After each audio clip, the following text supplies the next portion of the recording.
Yes, yes.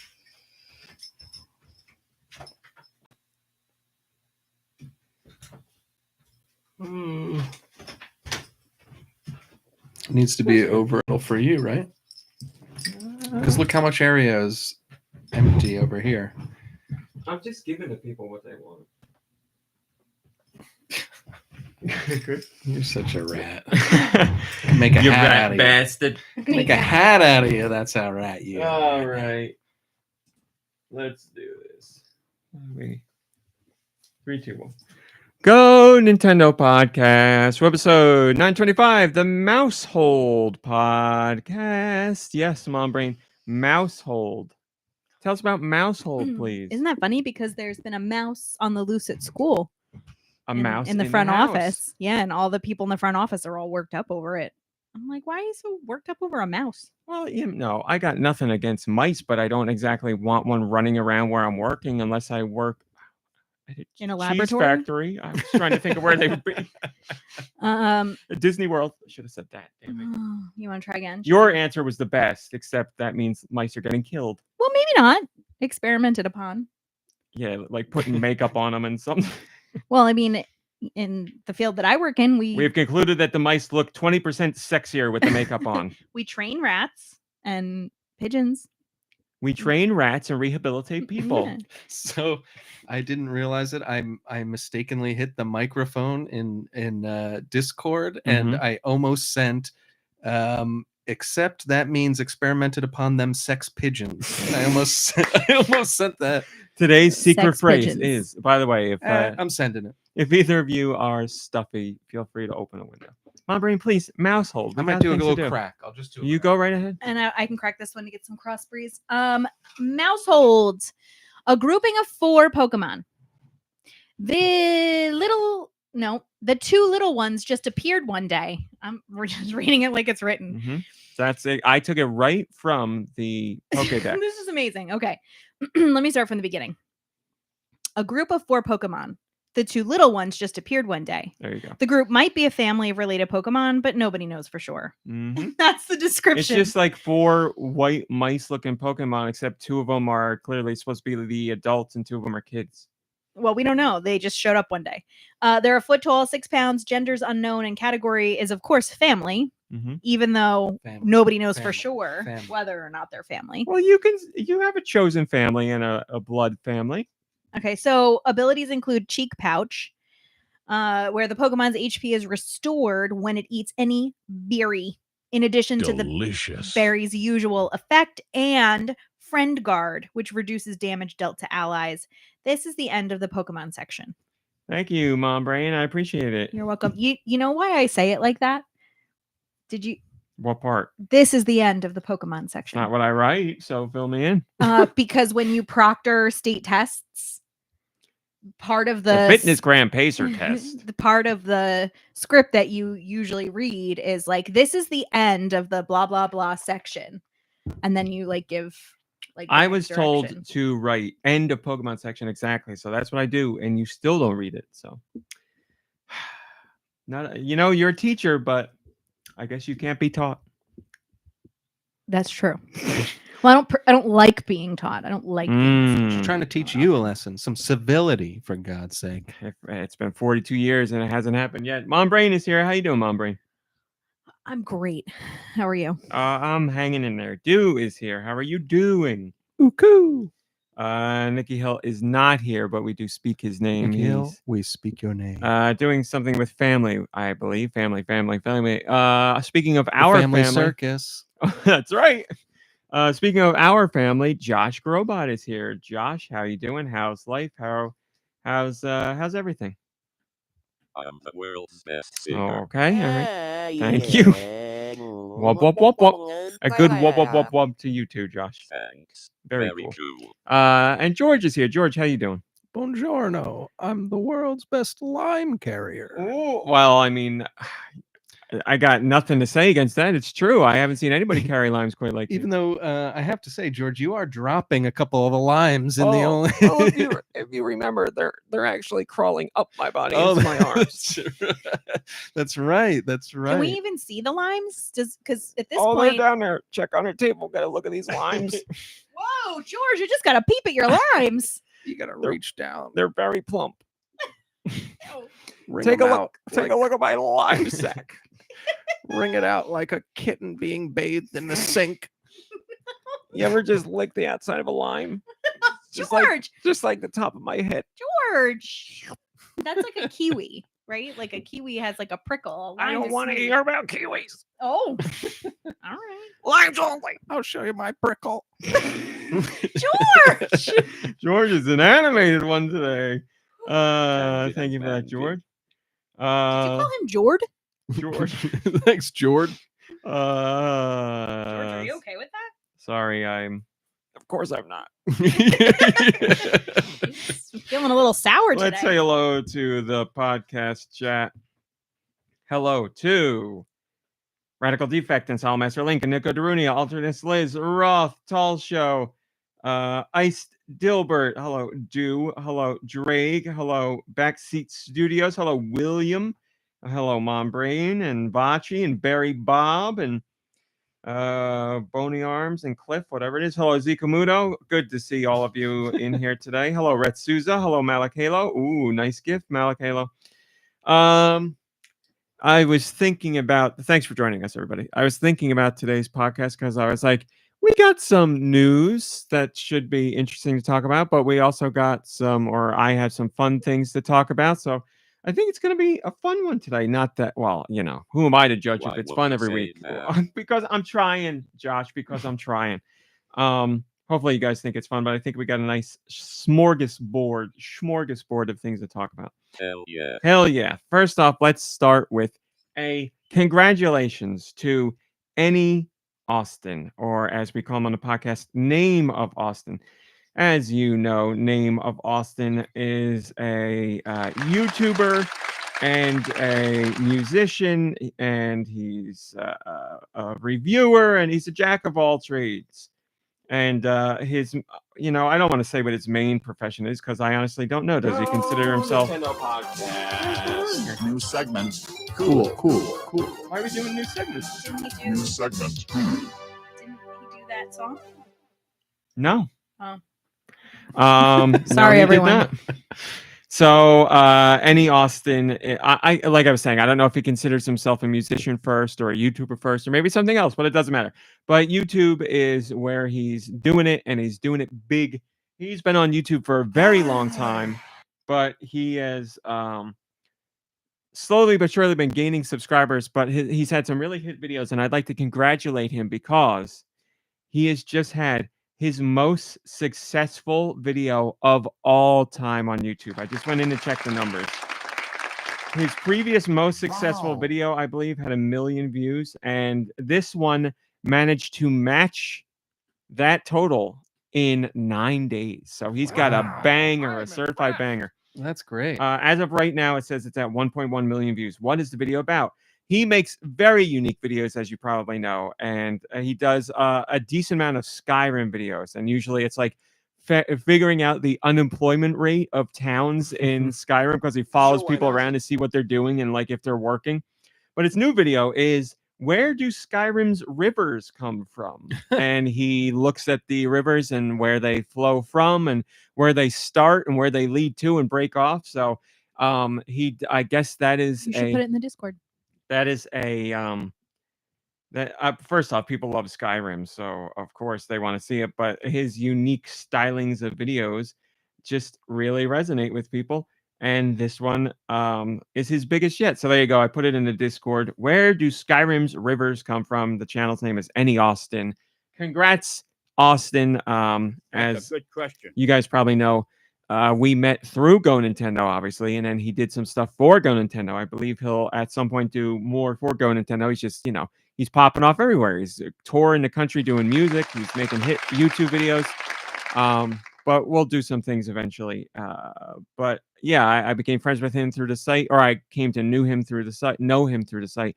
Then we worked together, and then we became friends, and we played games together. And now we just text each other and talk like normal people. So it's been lovely getting to know him and see him flourish and see this success that's very much deserved. He also has a Patreon that you can join, which I'm sure is linked in his YouTube video. So go do that. But congratulations, Austin.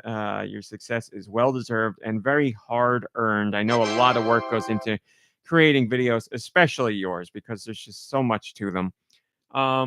So well earned, well deserved. And I wish you only greater success from here on out. Moving on from that, I mentioned a little bit of this to Deux earlier this week.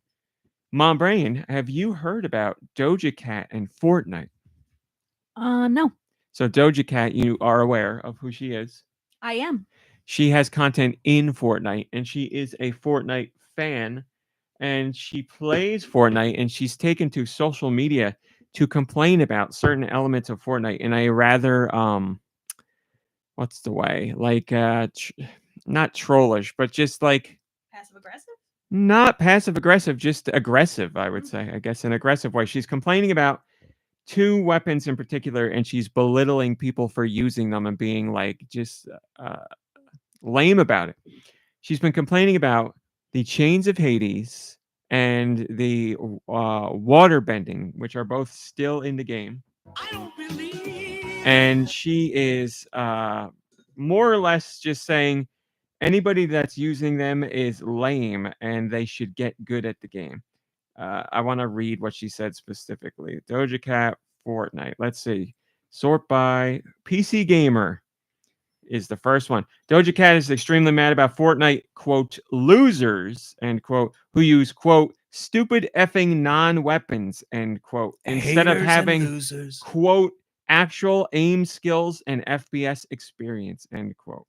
Now, is she playing it up? Is she being a troll? Is she serious? Because it seems like she's serious. Who cares?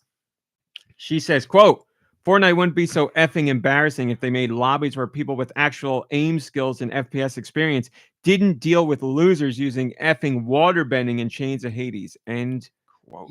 I hate to be that guy, but you still have to aim with those. I mean, if you aim with the chain and miss them, you're open for like a huge hit. Same with water bing bing. I'm awful with that. Some people are really good with it, and it is a good weapon, but you have to aim with it. You have to have good aim. I don't understand what the. We're definitely going to counterpoint this stuff. She also says, quote, a effing crutch. You are not good at the game because of water bending. I would become severely depressed if I had to rely on any of these stupid non-effing weapons, end quote. So she drops in. First thing she opens is water bending. She's not going to take it. Okay, don't rely on it then. She also says, quote, if you're horrible and garbage at Fortnite, make sure you grab Chains of Hades whip to pass the time. Dumb C words. Wow. If Fortnite knew what was good for them, they'd get rid of Chains of Hades. Well, it's only 1 week and it will be gone, I believe. I think someone said, no, that's my favorite weapon. Are you crazy? And she said, because you're terrible. But like, what's it to her what other people are doing? Well, I guess the speculation is she's getting killed a lot by players who have those weapons and is upset because there's no other reason, I guess, why you would care what other weapons people use. Now, call me crazy, but if you're getting destroyed by those weapons, hi, Burn and Cheese, maybe you should use those weapons. They're available to everyone. If you think they're overpowered and you wish they were taken out of the game, that's one thing, but use that power in your own game. If you think it's so easy to use them and they get you kills or it gets you a victory royale, then go ahead and use them. But no, she'd rather be a troll and go on the internet and complain like that and belittle people. Now, is she playing a character? I did some extensive research into this and also talked to my cousin since she's more familiar with Doja Cat than I am. And Doja Cat, by her assessment, is insane. So she believes this is all legitimate. So I don't know. I'm not surprised to see people make comments like this because, of course, people make comments like this about every video game. If you use this weapon, if you use that weapon, we've seen about Smash Brothers. People who play with items are lame, about play the game the real way, and that doesn't take any skill and all that stuff. whatever. But just to see someone like, Yeah, you're always famously like, only use the first weapon in the game. Everyone should do what I do. That's right. Just kidding. I mean, when I play solo, I am like that. Yes. Hi, Darmani. Good to see you. But it's fun. It's like funny. It's laughable how ridiculous some of these takes are. I You know. know, like I don't know. It is. I mean, you know, again, if she's being serious here, it shows you the mentality of a decent chunk of people who play online. Like they are just so angered. And if they ever lose or if anything ever goes wrong for them, it is not their fault. It's somebody else's fault. It's because you're using weapons that are too easy. Right. I'm infallible because I'm that good at the game. You know, it's like Ninja. Ninja, I've never liked Ninja. I don't think that's really a controversial statement to say. But Ninja is, I will say, as an old man, I'll say embarrassing. As the young kids say, cringe. Ninja is very cringe when it comes to his reactions to the game because there's only 3 ways that you beat Ninja. You're cheating, you're stream sniping, which is another form of cheating, or the game is broken. It's just if Ninja wins or if Ninja kills somebody, then everything's on the up and up. If he ever gets taken down, then something's wrong with the game or the player's cheating. So what's sorry to be ignorant. What's stream sniping mean? Stream sniping means you watch a streamer to find out where they are, and then you go into the game to kill them there. But how do you know you're gonna get linked up with a Well, you streamer? can just try and get into a lobby. All games are different, so Fortnite works different from other online games. But you can try and just get into the game that he's in based on when he's loading into a game. Oh, And interesting. like if he's playing a tournament or battle royale, or he's playing build mode, or he's playing like one of the cups, like you see what he's doing, you can funnel your way in there. Or depending on if he's playing with other people, if you follow those people online and you see their names in games, you can know, okay, they're playing, blah, blah, blah, blah, blah. Hi, RLM. Good to see you. What happened there, Lumbry? Little picture didn't work? Yeah, it's crazy. And, to tell you the truth, in the end, it doesn't matter at all. Doesn't mean anything. It's just, there you go. It's embarrassing. Like, I don't get why people are like this. I don't get it. People get so angry when they play Fortnite, but then to just take it to the point where, you are a hugely successful entertainer. And I'm not saying you can't play Fortnite, and I'm not saying you can't get upset about it, but like, really? You get that upset about Fortnite having these 2 weapons that you're like, everybody uses them, it sucks, and you suck at the game. But to tweet it out, to Yeah. to put that out there when you have such a follow, like it's crazy. It's crazy to me. Like what? Like, you're showing that's your what following, like, wasting this is how you time on? handle when you're upset. You go out and you belittle the people that do it. And, Doja Cat's young. I know being famous at a young age can really F you up. Like, I know, like, there's all kinds of horrible people who torment her all the time. And I'm not saying Doja Cat's a good person. I'm not saying she's a bad person. I don't know enough about her to make any of those comments. I'm just saying, I know being a celebrity puts you in front of the public eye. And I know people say and do horrible things. Obviously, I'm nowhere near Doja Cat's level of fame. But I've had more than my fair share of interactions with terrible people on a weekly, if not daily basis. So I get that puts you in a bad mindset and you're in a bad space. And I get all of that. I certainly do understand it. But then I don't know why you turn around and decide to also spew that toxicity back into the internet. So I don't know. There's a whole psychoanalysis thing that can go on there, but whatever. It's like to take...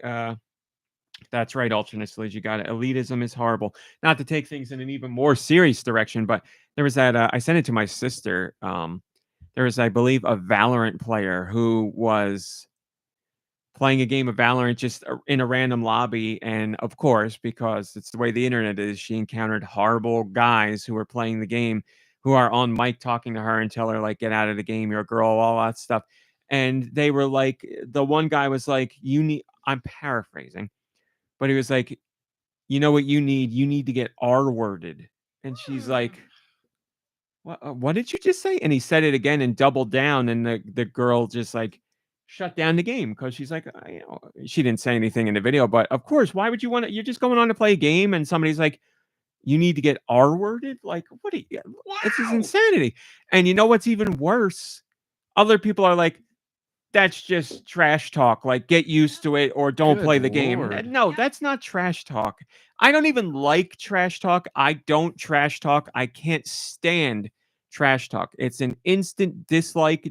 Like, it's an instant grossed out for me. I cannot stand trash talk or any kind of that stuff.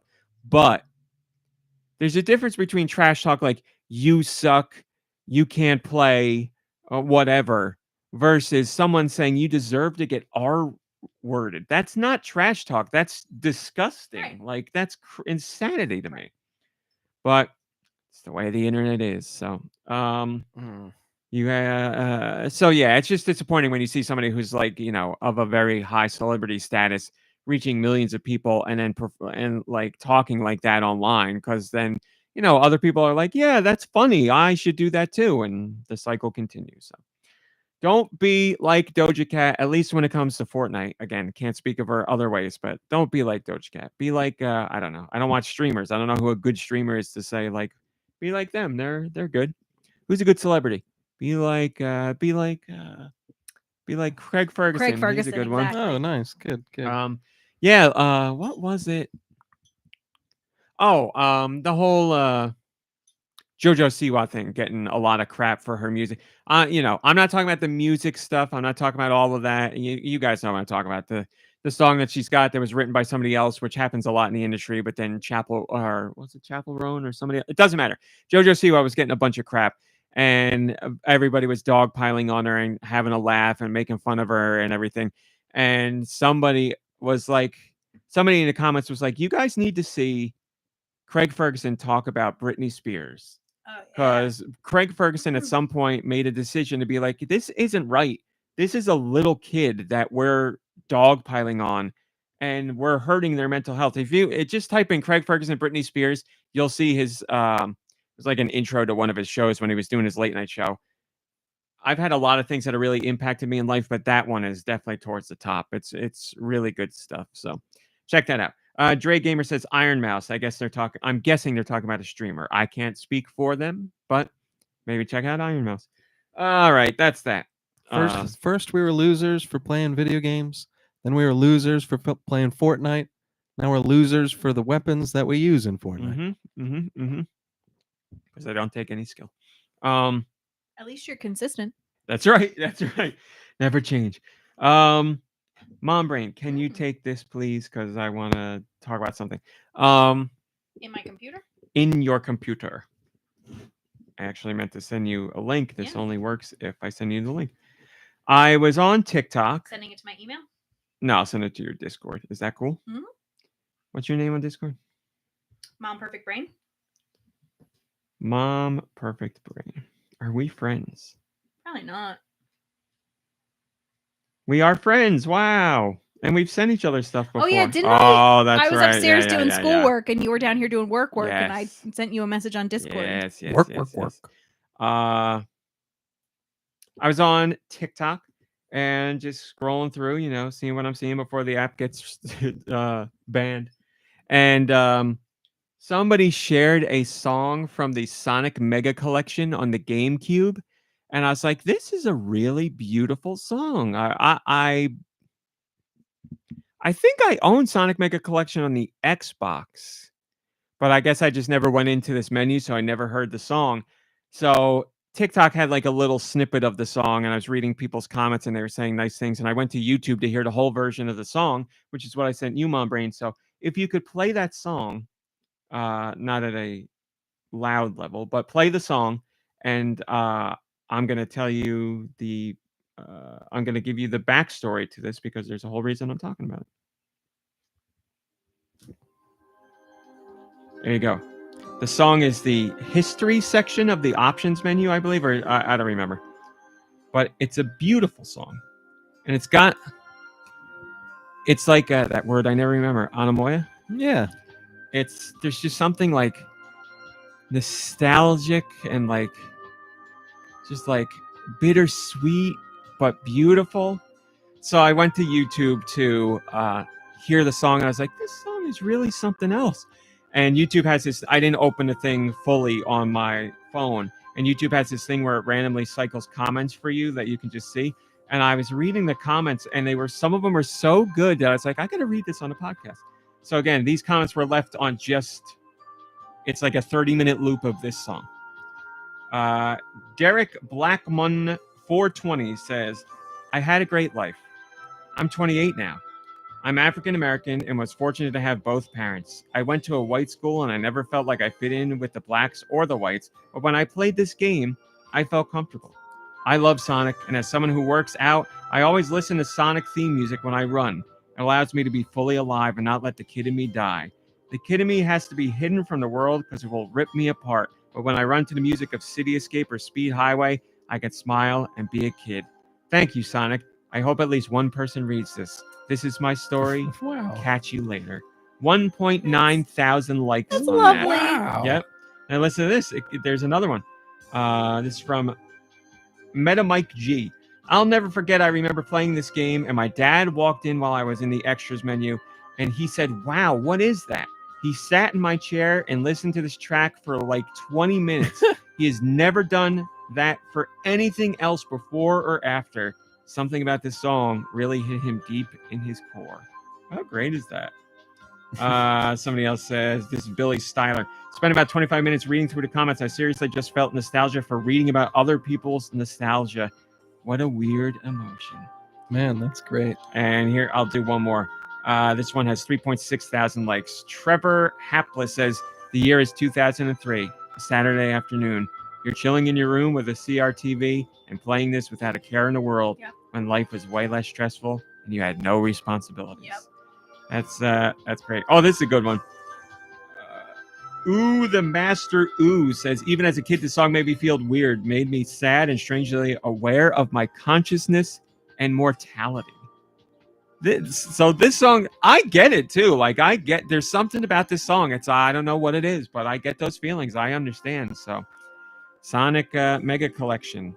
Go listen to the soundtrack on YouTube. You'll know most of the songs if you're a Sonic fan, but maybe you never heard this song because it was made specifically for this collection. I feel that way about Starlight Zone. Just a very happy song, though.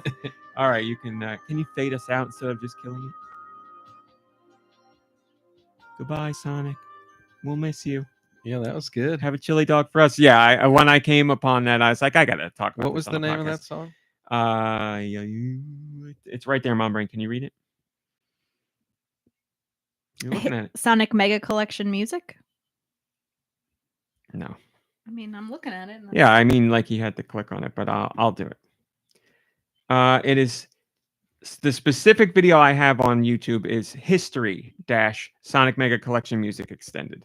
So just do Sonic Mega Collection History, and I'm sure it will come up. I think somebody else in the comments said something else. They said it's the extras menu, so you can probably get it that way too. Looks like it's being linked right now. There you go. Thank you, Discord. You always make the show better. So yeah, I thought that was really cool. I can't remember the last time. Thank you, Radical Defect. I can't remember the last time. Hi, Cumulative. Good to see you. We will talk about that later, I promise. Darmani says, so apparently there is this origin of Sonic as a tale of a lost fighter pilot. I don't know.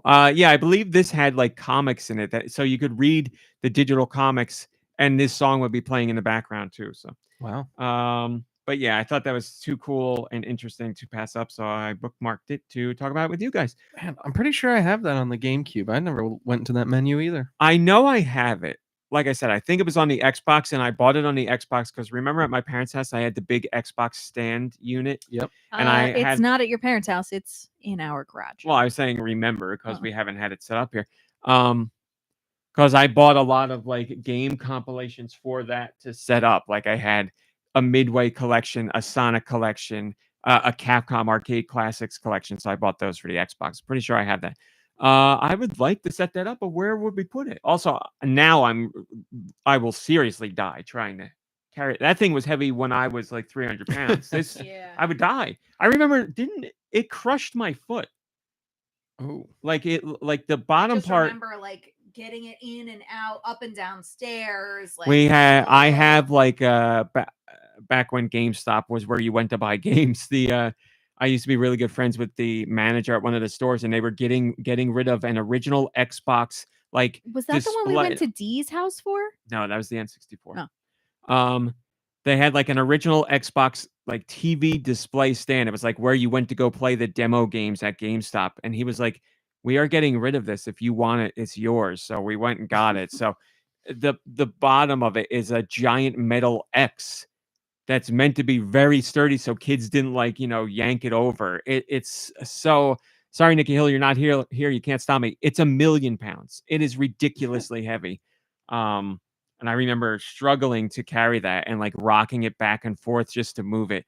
But like where I would put it downstairs. No, we can't. I remember we can't put it downstairs because it's too tall. Yeah. Oh man. So I know what that means. In here. No, in the living room. We just got to put it in the living room. I don't think so. But yeah, I would like to get that set up. I used to play a ton of Gauntlet on that. Like every once in a while after I was finished working on GoNintendo, I'd go stand over there. I sit on the stool and play like 20 minutes of Gauntlet or something. Man, that was a lot of fun. Like old arcade Gauntlet. I love that. Man, yeah, you have too much. Too much. You don't have enough room for all this stuff. We can't put it downstairs. And it's too big to go in like the corner. I'd have to measure it. It could probably fit in here. But it's like cumbersome. Like the because it's got the two arms that stick out with the controllers on it. So it'd be Hello, SD, and goodbye, and it's SD. some serious cleaning up because it was in the basement and then it was in our garage. Oh no, maybe it didn't go to our garage. Maybe we just moved it here from your parents' house.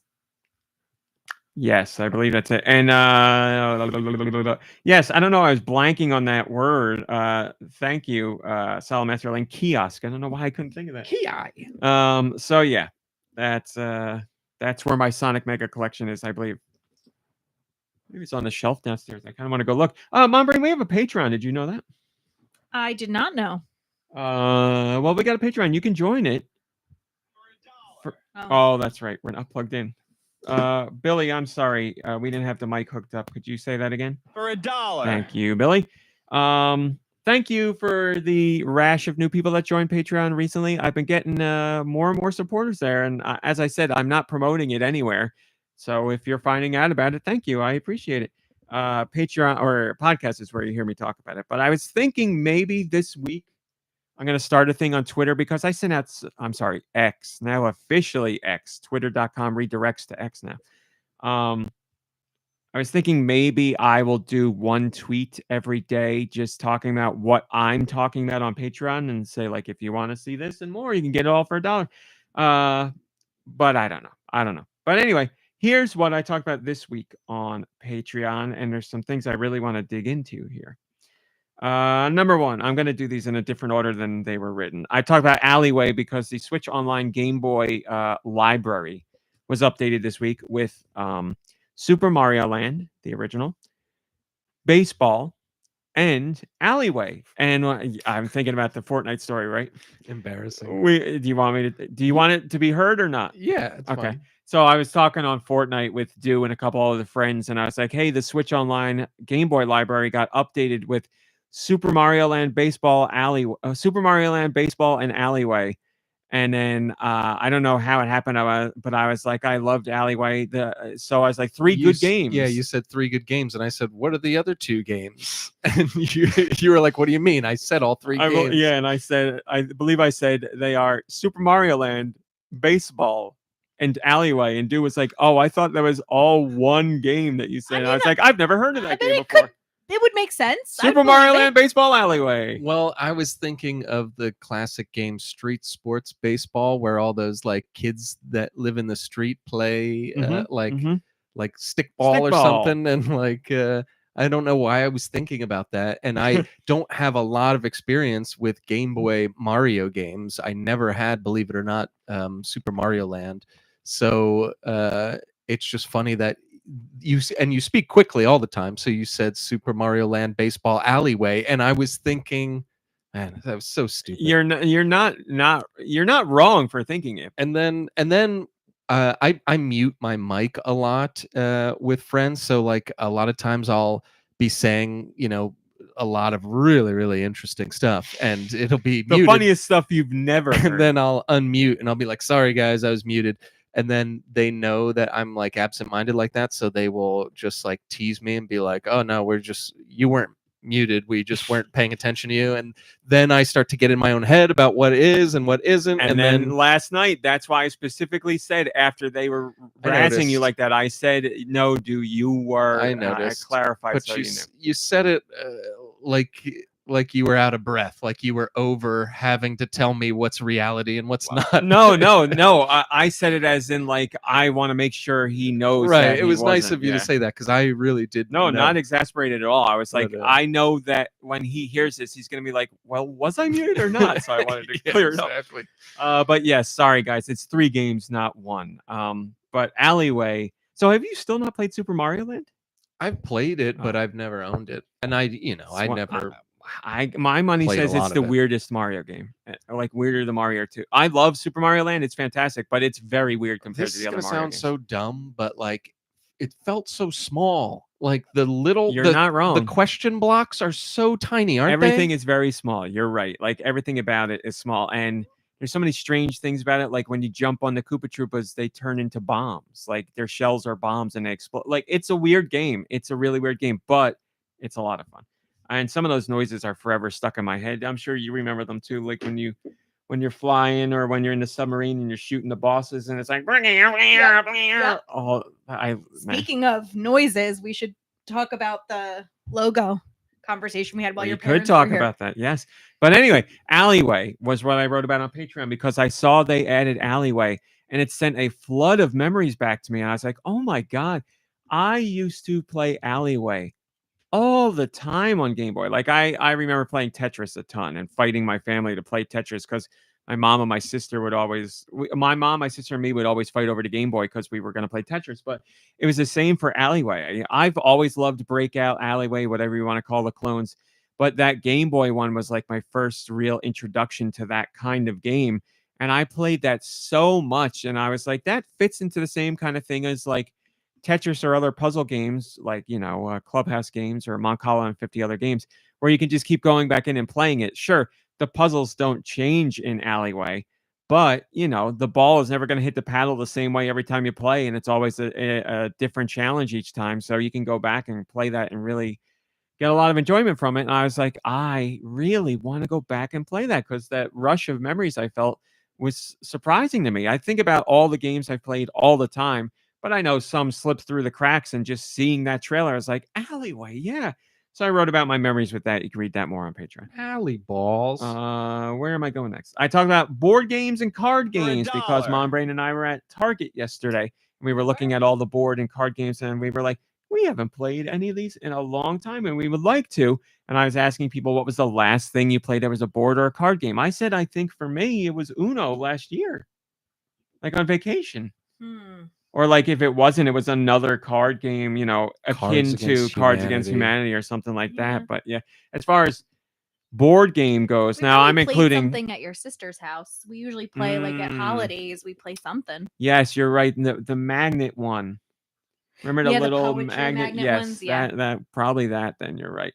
But I was talking to fans. I was talking about people on Patreon about that to see what they're playing. Again, on Patreon, if you leave a comment within the first 24 hours of a post, I will reply to it. Promise I'll reply to it. So I'm talking to people about what they're playing.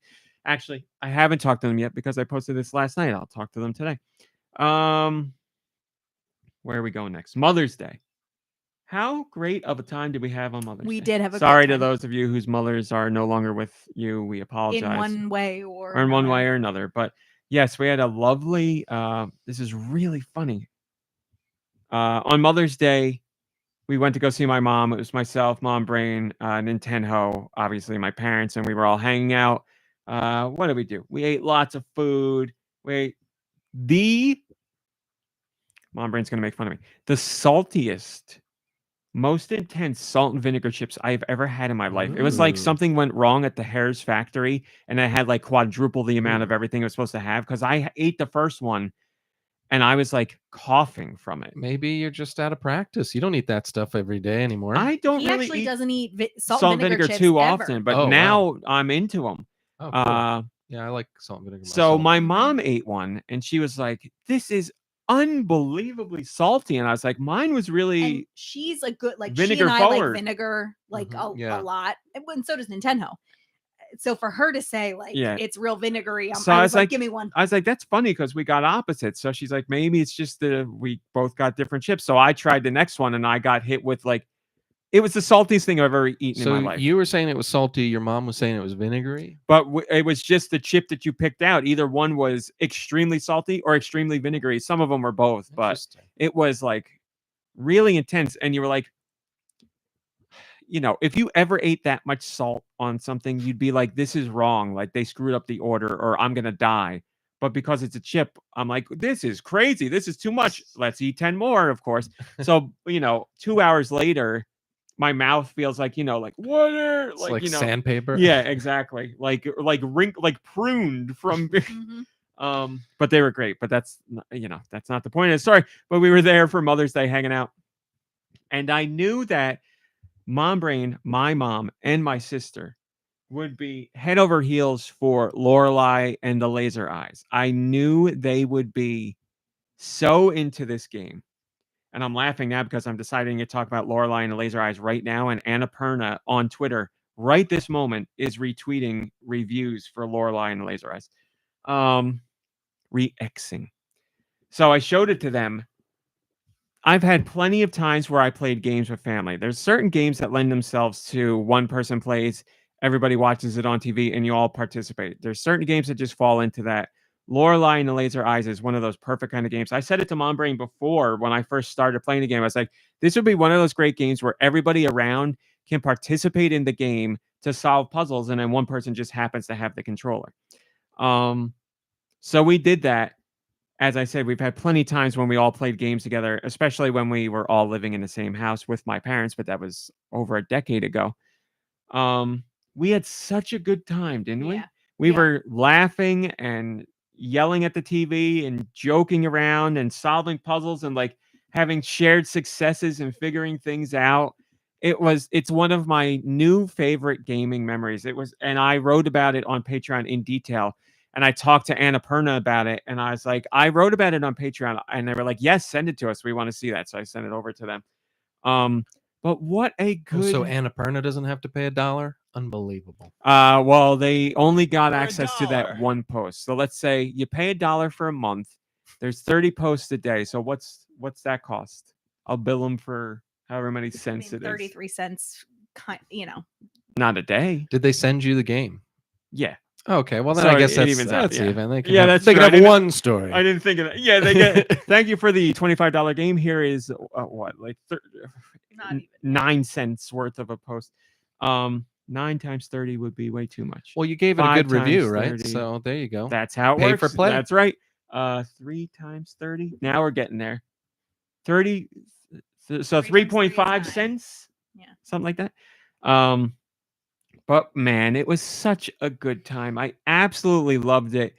Again, made me nostalgic for when we used to do it a lot because we all lived in the same house together. But Well, minus me. you were there enough. I also think that the mood and the vibe of the game it like kind of pulls you in because it's very atmospheric and it's not scary, but it could be, you know, like It's there's scary. just something about the vibe that you're like, ooh, like what's it? It's it got feels some like a mystery. Yes, it's got scariness to it, definitely. Discomfort. So yeah, man, I just had such a good time doing that, and I was like, we gotta do this again. Like, we gotta make a point to get together and do this again because we hadn't done something like that in so long. Yeah, like I had to get back. Everybody had to go because they were going to work, but we played maybe an hour and a half, a couple hours, something like that. We had some great puzzle solves. We had some major successes. Mom Brain. I don't want to spoil the puzzles, obviously, but Mom Brain. There was one puzzle in particular where we were all like dancing around what the idea was, and we're all feeding each other potential this, that, or the other thing solutions. But Mom Brain had an excellent solve of a puzzle. Really, really impressive. Thanks. It was one of those things that was like you didn't see it till you saw it, and then you're like, how did I not see it? Yes, but we all like. I don't know what it is. I'm gonna say I don't like including myself in this, But I think we're all decently smart people when it comes to those brain teasers and stuff. In So general, all I think four of we're us smart playing people. together and discussing things and having different viewpoints on how to look at things, it was great. I could send you this. This is a Discord exclusive. Probably not exclusive because I'm going to tweet it eventually, but exclusive to Discord for now. Let me find it. My sister, I knew she was going to be so in love with this game. And we talked about getting together to play it together again. And she was like, sure, but I kind of want to play it myself. Like, I don't want to I want to play the whole game myself and not just like work with you on parts of it once in a while. So she bought it as soon as it came out. And she sent me a picture that I got. Again, I got permission to share this. When you're playing this game, you're going to have to take notes and figure things out. And she sent me her notebook of scribbles that she's done. And like I said in my review, it looks like the scribblings of a madman because, you're just jotting things down and trying to make sense of it. So there you go. You can see her picture if you're in the Discord. But yes, I wrote my review of the game as well, and that's on regular GoNintendo at no additional cost. Oh, look, we got some grippers in the photo too. Oh, there you go. Secret there grippers. It's her husband's grippers. Put those grippers away. I need grippers. I can't see none for nothing. So I wrote my review, and it is a stellar game. Easy shoe-in for Game of the Year conversations. No question about it. Sumogo's best work, and that's saying a lot because that company has made some great games, but this will win Game of the Year from certain outlets. What are we talking about? Lorelei and the Laser Eyes. I thought you said Annapurna. They are the publisher, yes. All right. They are the publisher. Sumogo is the developer. It's sitting at an 87 on Metacritic right now. Excellent game. But yes, it's got a very mysterious, specific vibe to it. Like, what else? How else would you describe the vibe? Moody. It's real moody. It's all black and white with splashes of red. The Werewolf by Midnight. Yeah, it kind of has that, because it's like gray and black and white and. And it is not an action game. You are solving puzzles. You're wandering around a hotel, mansion, whatever you want to call it, solving very, very intricate puzzles. Rosemary the Farmer, that is a perfect image. But watch the trailer.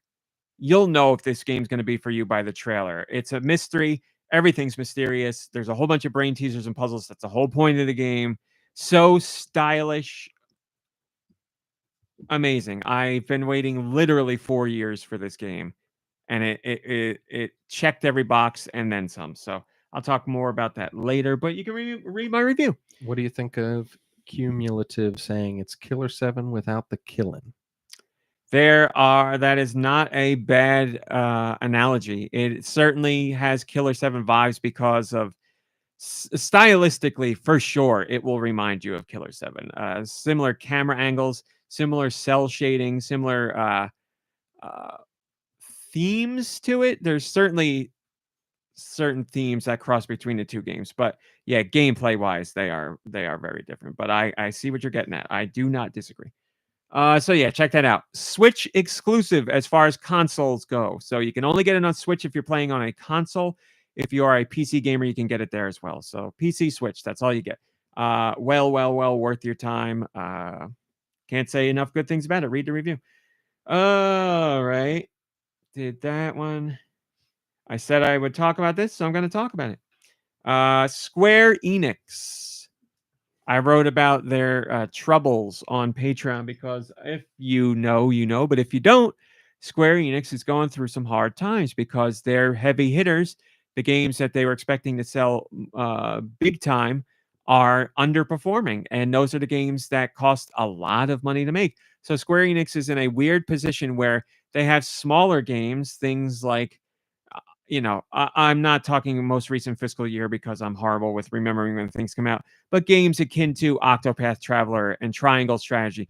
Those games are side games, smaller budget, and they are exceeding expectations in sales. But then you have games like Final Fantasy 16 and Final Fantasy 7 Rebirth, which have massive budgets and are expecting very big sales, and they're missing targets. So they're missing targets to a degree that when Square Enix put out their financial results, they also announced a complete shift at the company. They're like, we have to change things because these games missed the mark, and we're not making what we thought we would be because these games are not doing nearly as well as we expected them to. So, Square Enix said, I'm paraphrasing, but Square Enix said Final Fantasy VII Rebirth missed projections. And I don't think they said anything about like hoping it hits projections. I think it's pretty much like it's not going to get to where we want it to get. Final Fantasy 16, they said also missed projections. They said when it came out, it was in line with what they expected. Then it trailed off, and they said by the year's end, they see a way for it to get to where they want it to be, but it all depends on what happens in between now and then. So Final Fantasy VII Rebirth, I think Square Enix is at the point where like it's kind of a lost cause in terms of getting to where we want it to be sales-wise. But Final Fantasy 16, there's potential there. But still, two big games for the company that weren't the hits that they wanted them to be. Then you have stuff like Foam Stars, which nobody's playing. I don't want to say nobody's playing, but it's not getting players like they wanted it to. And other games that cost more money. So all their smaller games are doing well or are exceeding expectations. But all those games combined aren't going to make up for the missed projections on a Final Fantasy game. The newest Dragon Quest game that will sell well in Japan, but it's not going to sell well worldwide. And Square Enix is having really big issues getting that game together. So who knows what the hell's going on with that? So just not a good time for Square Enix. And they said that they're reorganizing how they work. There's going to be layoffs, and they're going to focus on their bigger franchises, and they're also going to go more multi-platform. So Square Enix is multi-platform right now. They have been multi-platform for a while, but they've done a fair share of PlayStation exclusives. That has not worked out for them. And Square Enix is like, again, paraphrasing, but they said their number one priority in this reorganization is multi-platform. And they specifically said Xbox or Nintendo, Xbox, and PlayStation. They're like, we're focusing on everybody, which is another way of saying we're focusing less on Sony now. This is an everybody thing instead of a more Sony thing, which is great for Nintendo fans because Nintendo support from Square Enix has been fantastic in the Switch era. So we're only going to get more of that. And again, Square Enix specifically said Nintendo platform, so that means Switch and the Switch successor, which is no surprise there. There's been rumors for a while now of Switch or of Square Enix being like, we're all in on the Switch's successor. So there's more proof. There's direct proof from Square Enix. So it's good for Nintendo fans. It's certainly good for Microsoft fans, although it seems to be there's very few Microsoft fans nowadays.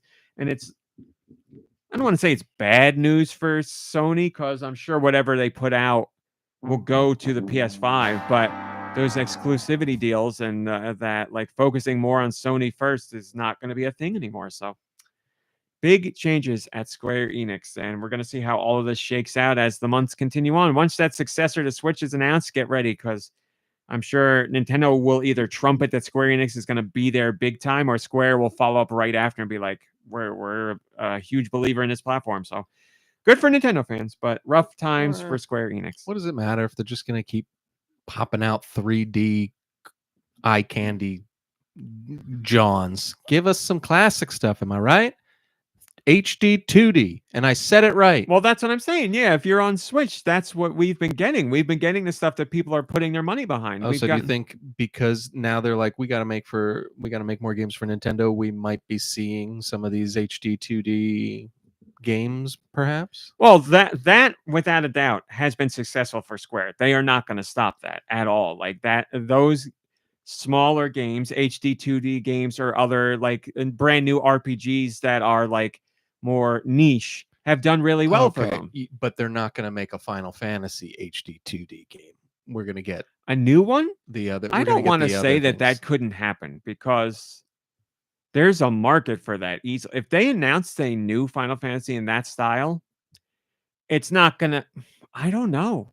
What the man. That'd be cool. I don't know what the ceiling would be on that. Like I don't know how big of a hit that would be. It's a great question because like Final Fantasy Pixel Remaster sold like 3 million units, that's good. Like that's really good, and that's just remakes of those games, loose remakes, remasters, really. So a brand new game in that style, I'm not going to say it wouldn't be a risky move. They probably aren't going to do it now because their big mainline one is not selling like they wanted to. But they could do like a brand new Final Fantasy old school HD 2D, and it wouldn't cost anywhere near what Final Fantasy 16 would cost. So there's a path to do something like that. Sure. I don't think they would be like Final Fantasy 17 and do that. I think they'd be like Final Fantasy and some weird title, some subtitle somehow. Yeah. But at the same time, painted as like this is the way Final Fantasy used to be and what you loved, and we're doing it new. So, yeah, they could. The more I think about it, the more they could do that because the budget would not be anywhere near what it is on these other games. It's just they wouldn't call it Final Fantasy 17. But yeah, whatever Square Enix's output is, we're going to see more of it, which that's great. All right. I talked about anime fan service. Again, we've talked about fan service in the past in general. We talked about it a decent amount recently, actually, because of games like Stellar Blade, which certainly have their fan service. And I talked about fan service in anime because it's an interesting conversation to have because, A, I am not prude. I'm not puritanical. I don't see butts or boobs and I'm like, oh my God, I'm so offended. But when it is shoehorned into stuff, it bothers me because I watch some anime where it's so good and so interesting and so well told, and it'll be like serious or whatever. And then like randomly there'll be like a boob shot or a butt shot. And I'm like, this is ruining the story. This is ruining the moment you're trying to make. Like, why are we putting this in there? For example, I'm watching Code Geass right now. I've never watched it. And I was saying in Patreon. Yes, it's good, right? That's what I said every time. Exactly what she Nice. said. On TikTok, I kept getting recommendations of like top 10 anime of all time. And everybody was putting Code Geass in their list. And they're like, it's phenomenal. You got to watch it. So on Crunchyroll, I said, I'll watch it. So I've been watching it. Is it very good? Yes, it's very good. But there are some fan service moments where I'm like, this is why? Like, when there's did like it come out?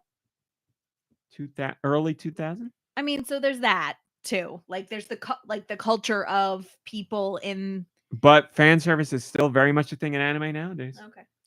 To a degree. But yeah, there'll be like a serious moment happening or like a really intense battle happening. In this anime, they pilot things called nightmares, and they're mechs basically. But like when they show like the guys piloting the mechs, it'll be like a face forward shot or like a shot down from the controls looking up at their like chest and their face. And then when you get like pilots that are women, the camera will be like down behind their butt. So like you see like their face like up in the corner and then just like a giant ass in your face. The Mass Effect shot. The Mass You Effect got 2 it. shot. You got it. The So ass effect. again, I'm Nice. not offended by it, but it's very obviously meant to be fan service. And I'm like, and like some character will call another character and the guy will be like walking out on the street and he calls a girl to talk to her and she'll be like at the local bathhouse with a whole bunch of naked women like taking the phone call. I'm like, come on, man. And again, I'm not a prude, but it takes me out of the story. I'm like, we don't need this. And it happens. I'm very well aware that fan service is not an anime thing. It's an all of entertainment thing. Sex sells. I talked about things like the first few seasons of Game of Thrones or the first season particularly of The Witcher, where nudity was cranked up to an 11 because it gets people watching. And then they're like, we got you suckered in because you're going to watch the next season because you like the story or you kind of like the story, but you're also like, oh, are they going to have more boobs and butts in it? Are they going to have more sex? The amount of sex and nudity in the first season of The Witcher compared to the rest of The Witcher, it's insane. Like, there's so much of it. So I'm very well aware that fan service is not an anime thing. It's just, where the conversation comes up more often because you don't ever hear American audiences talking about fan service in the live action TV shows they watch, but it's very much there. Sex sells, as I said, it's going to be in all those shows. And there are moments when I feel it ruins the experience and takes me out of the moment. And I've had it with live action shows too. Now there are anime where they're like funny and lighthearted and silly and goofy. And fan service doesn't really bother me there because, it's just silly, stupid stuff that goes along with all the other silly, stupid stuff. But when you're trying to tell me a serious, dark, emotional story and, it cuts to somebody who's like in a bikini for no reason, I'm like, well, what are we doing here? What are we doing? So I wrote about that and got people's thoughts and blah, blah, blah, blah. Interesting conversation. What do I got left here? I'm going to do this one, and then there's one more. I want to say thank you to all of you guys. A few weeks back, I hinted at there being something I was really excited about that happened, but I couldn't tell you what it was. Well, now I can tell you because it's out. Nintendo reached out to us for permission to use one of our reviews in their marketing materials. It was for Splatoon 3 Side Order, and they were aware of our review of that. And they asked if they could use a quote from the review in their marketing materials. And I said, of course. So if you were on Nintendo social media this week, they sent out a tweet hyping up Splatoon 3 Side Order. And it had a collection of quotes from different reviews who gave the DLC the thumbs up. And we were in there. It was IGN. I want to say it was Niche Gamer. It was GoNintendo. It was Nintendo Life. And then I want to say Shack News. I think those were the 5 that were used, and we were in there. So thank you so much to Nintendo. But more importantly, much more importantly, thank you to you guys, because Nintendo's only aware of what we do because you guys come to the site and you keep our profile high and you spend time with our podcast and on our social media and all that good stuff. So, if we were shouting into the void, Nintendo would have no idea. But with you guys being out there and reading and giving us a reason to continue, that's how they know. So they are keeping track because you guys think we're important. So thank you so much. Those opportunities only happen because of you. And I know I've been doing this for 20 years, give or take. And that stuff still blows my mind. I got emotional when I was reading the email to Mom Brain because it's just like, I think back as a kid and I'm like, I was obviously a Nintendo nerd when I was a kid. And if I could go back and tell that kid, Nintendo's going to know who you are. You're going to work with Nintendo and they're going to think your stuff is good enough to promote their games to their audience. And yes, I know it's the big marketing machine and it's hail corporate and all that stuff. But you guys know, like, I love video games and obviously I'm a big fan of Nintendo. So just being recognized by them and Senpai noticed me in some like official capacity. It's just crazy to me. So thank you to all of you. And congrats to ZJ Master because he's the one that wrote the review. And as soon as they got in touch with me, I reached out to him and I was like, "Guess what's happening? Nintendo read your review and they want to quote it." So that's very awesome for them. Good for GoNintendo, good for them. But all because of you guys. So thank you so very much. Greatly appreciated. I put it in my digital scrapbook. I got it forever. So very exciting. The last time that happened, I'm not allowed to talk about. There was something that almost happened, and it wasn't that long ago. It was like a year ago, but then Nintendo decided not to do whatever they were going to do. Can't talk about what it was. But before that, I think the last time we were using their marketing materials was Super Mario 3D World on the Wii U. So that gives you an idea. But awesome stuff. So thank you. The last thing I talked about on Patreon, I've been wanting to talk about this so bad. So I talked about it on Patreon. I'm talking about it with you guys. I'm going to be as respectful as I can be, but I also have a very strong opinion about it. You don't know what I'm talking about. It just sounds like it's going to get good. This is going to be real good. So I am aware of Doctor Who. This is the perfect time to talk about that thing. Yes. My parents watched Doctor Who when I was a child. I didn't really watch it when I was a child, but it was on the TV when I was in the room. More with of a them. Quantum Leap guy yourself? Definitely sat down to watch Quantum Leap. Twofold. Great show. Got to stay up later than I would normally would because of bedtime. So my mom was always like, you could stay up and watch Quantum Leap, and it was like an hour later than usual. So beautiful. But the show was great. Rest in peace, new Quantum Leap. They just canceled it. But anyway, Doctor Who, I've been aware, but I've never really watched it. And I know the fandom in the UK is very big. When I heard that Disney Plus was going to be adding Doctor Who, the new Doctor Who, to their streaming service, I was very excited because I'm like, finally, an easy way to watch Doctor Who, and it's going to be the start of a new season. I'm very excited because I know wildly popular, huge show in the UK, probably one of their biggest shows. It's been going for decades. I know, the show was on, it went away, and then it got revived, and it's been back ever since. Decades and decades. Always huge talk of who's the new Doctor and all that stuff. So I was like, this is very popular. I can't wait to get into it. Disney Plus thing came up. The deal between the BBC and Disney and all that stuff. They boosted the budget for the show, so it looks better than ever as far as from a technical aspect. I was like, this is great for Doctor Who. This is awesome.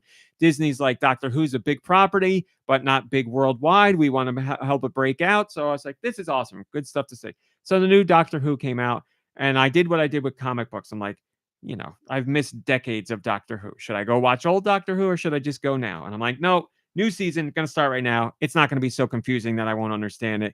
And if there's questions, I can go look it up online. So I'm probably counting wrong. I think technically there's 3 new episodes of Doctor Who, but I'm calling it 4 because there was a special that introduced the characters and then the new season started. So I've watched those 4.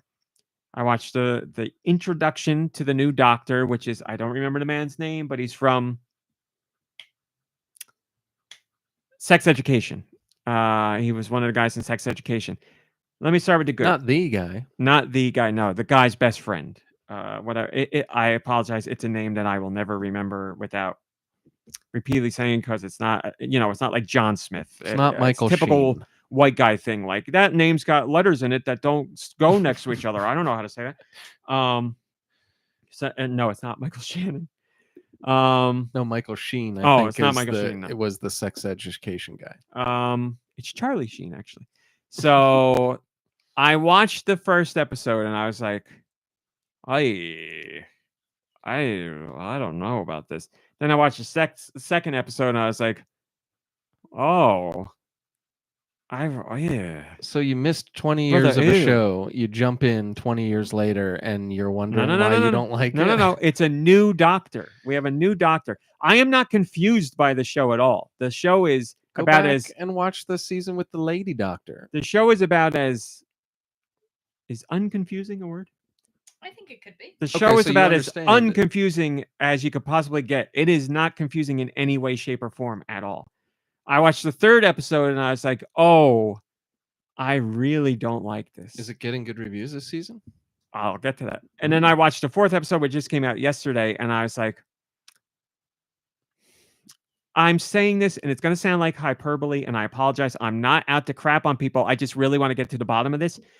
It's one of the worst episodes of a TV show I've seen in recent memory. And I'm not, you guys know I don't say things just to like zing crap or like get a rouse out of people. I'm saying it because I genuinely believe it. I watch a lot of stuff. In the last 5 years, I can't think of a worse episode of a TV show than this one that I watched yesterday. And they showed the preview for this episode last week, and I was like, it looks like there's something to that episode. Maybe I'll like it. And I came out of the episode, and I was like, I can't believe I like this one less than all the others. And it left me being like, let's go back to where it was last week, where I also didn't like it. But so I'm losing my mind because I'm like, all right, I watched this. Let's go see what everybody's saying. And I just did Doctor Who Boom review. Boom was the name of the episode. I go, IGN comes up. I'm like, sure, I'll read IGN's review. I read it and I'm like, did we watch the same thing here? And they gave it like an 8 out of 10. And then I go read other reviews and they're all very positive for the most part. And I was like, well, let me get the real opinion here. And I go to Reddit, the Doctor Who subreddit. And they're like, best episode I've seen in 7 years. Phenomenal from top to bottom. Stephen Moffat is the writer. They're like, it's so great to have him back on Doctor Who. This is what Doctor Who should always be. This finally somebody that understands what Doctor Who should be like. And I'm like, maybe you don't understand what Doctor Who should be like. Well, here's the thing. My complaint isn't that it's confusing or I don't know what Doctor Who should be like. If this is what Doctor Who should be like, then to me, Doctor Who is some of the worst writing I've ever seen in my entire life. Like the writing is so bad. I really like the new Doctor and I really like his companion. I think their dynamic is fun, but the writing is terrible. Like really, really bad. with so many plot holes. And I don't mean plot holes that don't make sense because I don't understand Doctor Who. I mean plot hole 101 kind of stuff. That there's, you'd have to watch Boom, the episode, for it to make sense, but it's something that runs throughout all episodes this season that I've seen. It's just really bad writing. And now the other thing I will say is, this could be a me thing. The last night's episode was serious, quote unquote serious, and I found it to be horrendous. My understanding is Doctor Who is more lighthearted more of the time, which is not something I was aware of. But I got no problem with lighthearted as long as the writing's good, and I don't think the writing's good. Like, I'm going to describe the second episode to you, and I think you're going to be like, "Who?" Like, no, you're lying. The second episode was about going to a space station that is run by babies, but the babies speak English, like they talk like a normal person pretty much. And they are on a ship that has a monster running around downstairs, and the babies are too afraid to go downstairs to check out what the monster is. I've never I don't know anything about Doctor Who other than just the top-down version of what it is, but so I've never seen any of this. Is it like the X-Files? Like every episode's a different weird thing, like So babies running a space station? Like what X-Files is a very good way to put it, as in like it's a week, monster of the week kind of thing, but there are is some an threads. overarching Yes, that's character exactly what it thing. is. You got it. So in this baby episode, they find out that the monster. So spoiler alert, by the way, spoiler alert, I'm going to spoil the episode. The babies that are in the space station is taking care of them, but you come to find out that there's an adult on the space station that is taking care of them. So you think it's like these, like the ship's AI, the ship's robotics that are taking care of the kids, but it's not. It's some lady who's hitting all these buttons to do everything. Angelina Besides the Jolie point. or something. So like the robots will like come in and like change the baby's diapers and like blow the baby's noses and all that stuff. So at the end of the episode, you find out that towards the end, you find out that the ship's AI, it does have AI. The ship's AI went wild and it created a monster because children need stories to like grow. So it made a monster for the babies to learn about and just grow make up from. a story. You don't need the monster itself. Okay. Well, Continue. the AI did it. The AI went wacky and did it. But the monster is made out of the boogers from the tissues that the baby's noses have been wiped with. Gross, nasty. That's pretty cool, actually. And then at the I know you don't mean that. That's where babies come from. And then at the end, like they're trying to kill the monster, but when they find out, like, oh, the monster's just a monster because he was made to be a monster. So like instead of sucking it out of the airlock, we're gonna save it. And like now we like the booger monster. And I'm like, holy crap, man. Here's the problem. I guess I went in thinking it wasn't going to be as campy. And I don't mind campy. It's fine. I could see a show and be like, this is way campier than I thought. Adjust my expectations and watch it. But the writing that's happening throughout the episode is so poor, in my opinion, that it's It's like I'm watching a very bad version of Goosebumps or Are You Afraid of the Dark? When you said Booger Monster, I was going to say, is that a Goosebumps story? I like Are You Afraid of the Dark? I like Goosebumps. I swear to God, I think at times the writing in those is better than the writing in Doctor Who. So I hate talking like this because I don't want to sound like I'm talking down on the people who enjoy it. I'm struggling to find out what they are enjoying. And it really hit me hard with the episode Boom, because it was a more serious episode, but it had some of the worst writing and the biggest plot holes I've seen in the show so far. The 3 episodes I saw before that, I was like, these are not very good. I don't like these. But this 4th episode, I think, is one of the worst episodes of TV I've seen in a very long time. And then I go and I read, and everybody's like I said, most people on Reddit were like, this is one of the best episodes we've seen in a very long time. Man, imagine how bad the previous Doctor Who's must have been in recent years. I guess. Don't know what to think. I'm so confused. I've never had such a disparity between where I see something and where this is at. So I'm not, I don't really know much about Doctor Who. But based on like what I have experienced, it seems like it's a beloved show. And maybe it's just like you have to it has to be your thing for you to really like. Maybe it's just not just universally like Hi, Barry likable Bob. and watchable to everybody. But you're saying that there are people who really like it, right? Like this seems the vast majority of people really right. like So it. Yeah. I'm really happy for the people who are like big fans I am too. who are enjoying it. And I'm sad for myself. Yeah. Yeah. Yeah, I don't look But at I'm them and I'm glad- like, these idiots like this swill. I'm glad for them though. Like for the people who are like big fan. I mean, I'm sorry that you're not enjoying it, but for the people who are big fans, it does make me happy for them that they're enjoying it. Hi, JCO. Good to see you. Kind of like with The Last of Us, like being disappointed by the way the show went. Like, yeah, it's like, but I can recognize that The Last of Us is not a bad show. It's bad for me, but I wouldn't look at The Last of Us Yeah. and be like, this is a bad show. Yeah. Yeah, but like I'd still, I'd be happier for us if it was a good The Last of Us and not just a good show. Drake, I see you're watching it, and you say you thought Boom was really good, and then you bring up. I'm trying to avoid specific plot points about Boom because I'm hoping people listen to me talk about it and they go watch the episode and see what they think. But yes, the things you bring up about Boom, I understood, and again, Drake, please don't take me the wrong way here. I'm really not trying to sound like a snob or a jerk. It's just my feelings on it are very strong, and I'm trying to say them in a way that conveys my feelings without sounding like an asshole. But yes, I got the metaphors the show was going for because I felt they were like very surface level and so like obvious, like in your face. Yes, I got every on. I'm trying to think of how to say it without spoil. I don't want to say anything without spoiling. I'll give people at least a week before I revisit it. But yeah, hi Blood Ocean, good to see you. I'm Roth, that's great. So yeah, it's been very disappointing for me. I told my one cousin who knows nothing about Doctor Who, I was like, I sent her a voice note. I sounded like a crazy person because I voice noted her right after I watched the show. And it was like 3 a.m, and I'm still in the treadmill, and I'm like, you gotta watch this one episode of Doctor Who. I'm not telling you why, just watch it because I need to talk to you about it. So we'll see if she watches it. But yeah, I'm very disappointed. What I will say is what I always say. I'm gonna watch the whole season. I'm on the treadmill anyway, so yeah, I'm watching this whole season of Doctor Who.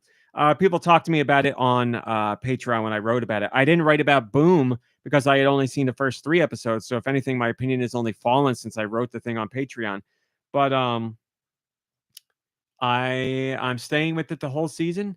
We'll see where it goes. There are threads about characters that I am interested in, but I don't know, man. I don't know. See, my aunt is watching the show, and she is a big Doctor Who fan, and she really likes the new season. My mom watched the show. Yeah, I was going to ask if your parents are still watchers. My mom and dad have not watched Doctor Who in a while. They used to watch it when it was on PBS, and they haven't Then it aired went it in a woke. while. That's what they said. My parents hate wokeness. It's true. My mom would be horrified if she heard this. We love woke. I'm woke, right? Just your father. Don't listen to your father. He's from a different time. Yes. Just to be clear, my parents are very progressive. We're making a joke here. But my mom and dad both watched it. My mom loves it, and she says very much in the theme of Doctor Who. My dad watched it, and he said it's too corny. So what's going on here? Because they both watch Doctor Who. My mom is like, this is just like how Doctor Who used to be. My dad's like, this isn't what Doctor Who used to be. Trust your mom over You're right. your dad, though. I already thought that. Yeah, Because I feel like he I feel the same way. Yeah. So, and the other thing I want to say is like,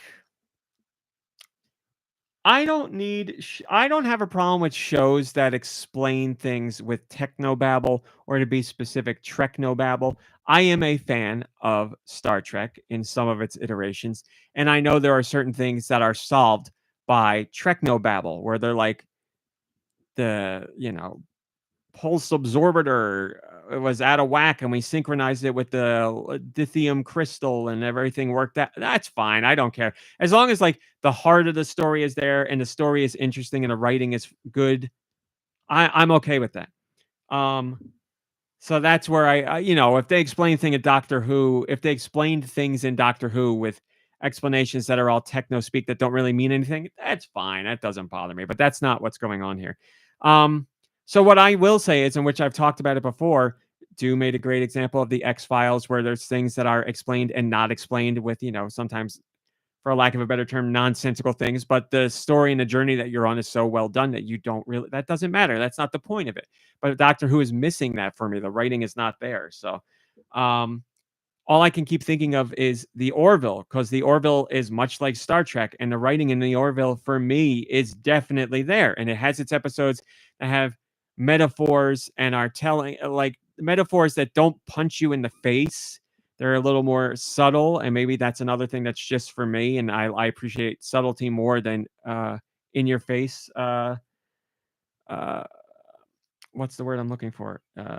Lessons that are trying to be taught, or things to ponder. But yeah, like the Orville, I absolutely love. Drake, if you haven't watched the Orville, I'd love to see what you think of that. The first season of the show focuses a little bit more on jokes, and the second and the third are less and less. And the second, the jokes are there, but whatever. And some of them are funny, but that's not what the show is about. And then the third very heavily starts being like, okay, let's just do what we originally wanted to do. So the Orville is, I guess, in terms of story and writing, what I wanted and expected from Doctor Who, but it's just not there. So I'll keep you guys posted as the season goes on, but I can't think of the last time I've been so surprised by a show versus like the reaction, the fandom, the appreciation for versus what I felt. It's been very disappointing, but sticking with it. I'll tell you this, the theme song's still a banger. Always liked that theme song, and the new version's really good. So I even, like, when I hear the theme song, I have no nostalgia for the show other than my parents watched it when they were a kid. But when I hear the theme song, like, I get like excited because it's a good song, and I know that people really get excited for the show. So I feel that excitement. And then I watch the show and I'm like, ooh. But there you go. If you haven't watched Doctor Who, give this season a try on Disney Plus. Let me know if I'm crazy or not. Because apparently, if we're just going by the reaction so far, I am crazy. And I got no problem being the crazy one. But I am curious to hear from others. Let's do news. Thank you. Do right now on GoNintendo, I'm getting an ad for the Garfield movie. Ooh. With everybody's favorite, Chris Pratt. They should rename him Chris Cat. Am I right? Oh my god. Maybe that's why he got the job. Did you know? That's got to be it. Did you know that, what's the blonde woman from Ted Lasso? Hannah Waddington? She is apparently in the Garfield movie. Obviously, you can providing Tetris voice for work. free on I Tetris.com. wonder who she plays. She might be Arlene, the love interest cat, or I never expected her to have an English. Liz, John's veterinarian. Now you're talking. But I never pictured any of them with a British accent. Not that would. Well, she's an actor. Maybe she doesn't have it in the movie. We'll have when we go to see it on opening day. We'll find out. Well, yeah. Well, with our packs, with our Olive Garden boxes of lasagna. We're doing a double feature of it twice. So I just have to see it twice before I can talk about. Once just to get it, and second time for the analysis. Exactly. Yeah, I get it. I'm glad we're on the same page about this, especially since we have not talked about seeing the movie together at all. Yeah, but it was IGN did a video with her. That was like, what do you like, pizza or? And it was like, just all different foods. What do you like better, gnocchi or whatever? You're talking about the boss from Ted Lasso, right? Yes. Okay. Yes. And she went through all the foods, like, I don't know, 15 different foods. And then she's like, and then they're like, now remember, you're promoting the Garfield movie. Do you like pizza or lasagna better? And she was like, pizza. She went with pizza the whole time. Amazing. And she was like, they were like, pizza or beans on toast? And she's like, beans on toast is horrifying. Pizza, like, no. There were a couple in there where she was like, if you get a really good one of these, it's better than pizza, but you don't ever get a really good one of these. So she's stuck with pizza all the way. She's so charming, man. She's great. Go see the Garfield movie, everybody. Not paid sponsor. Is it good? I got no idea. You want to go see? Probably not. You want to go see Babes? Find out about Babes? You should watch a trailer for Babes. The girl's pregnant. Yes. And I haven't seen anything else except that. Looks good to me. Looks good to me. Did the Watchers come out? June. Oh. First week of June. See what M. Night Shyamalan's daughter has in her. Yeah, I'm there. I'm down for seeing that. We got Codename talk. A lot of code names recently about Nintendo stuff, and the most recent code name seems to indicate that something is going on with Zelda. Now, this comes from the leaker Midori. Midori is very trustworthy. In the tiers of trustworthiness, we have Puro at the top, and Midori closely below, not because they've gotten things wrong, but because they don't predict all that, or they don't share things all that often, but they have gotten things right when they do stuff about Sega and Nintendo titles in the past. So they are saying that Nintendo is currently working on a project that has the code name U-King O, U-King-O. And if you follow code names for Nintendo games, that might be very interesting to you, because Zelda Breath of the Wild had the code name U-King.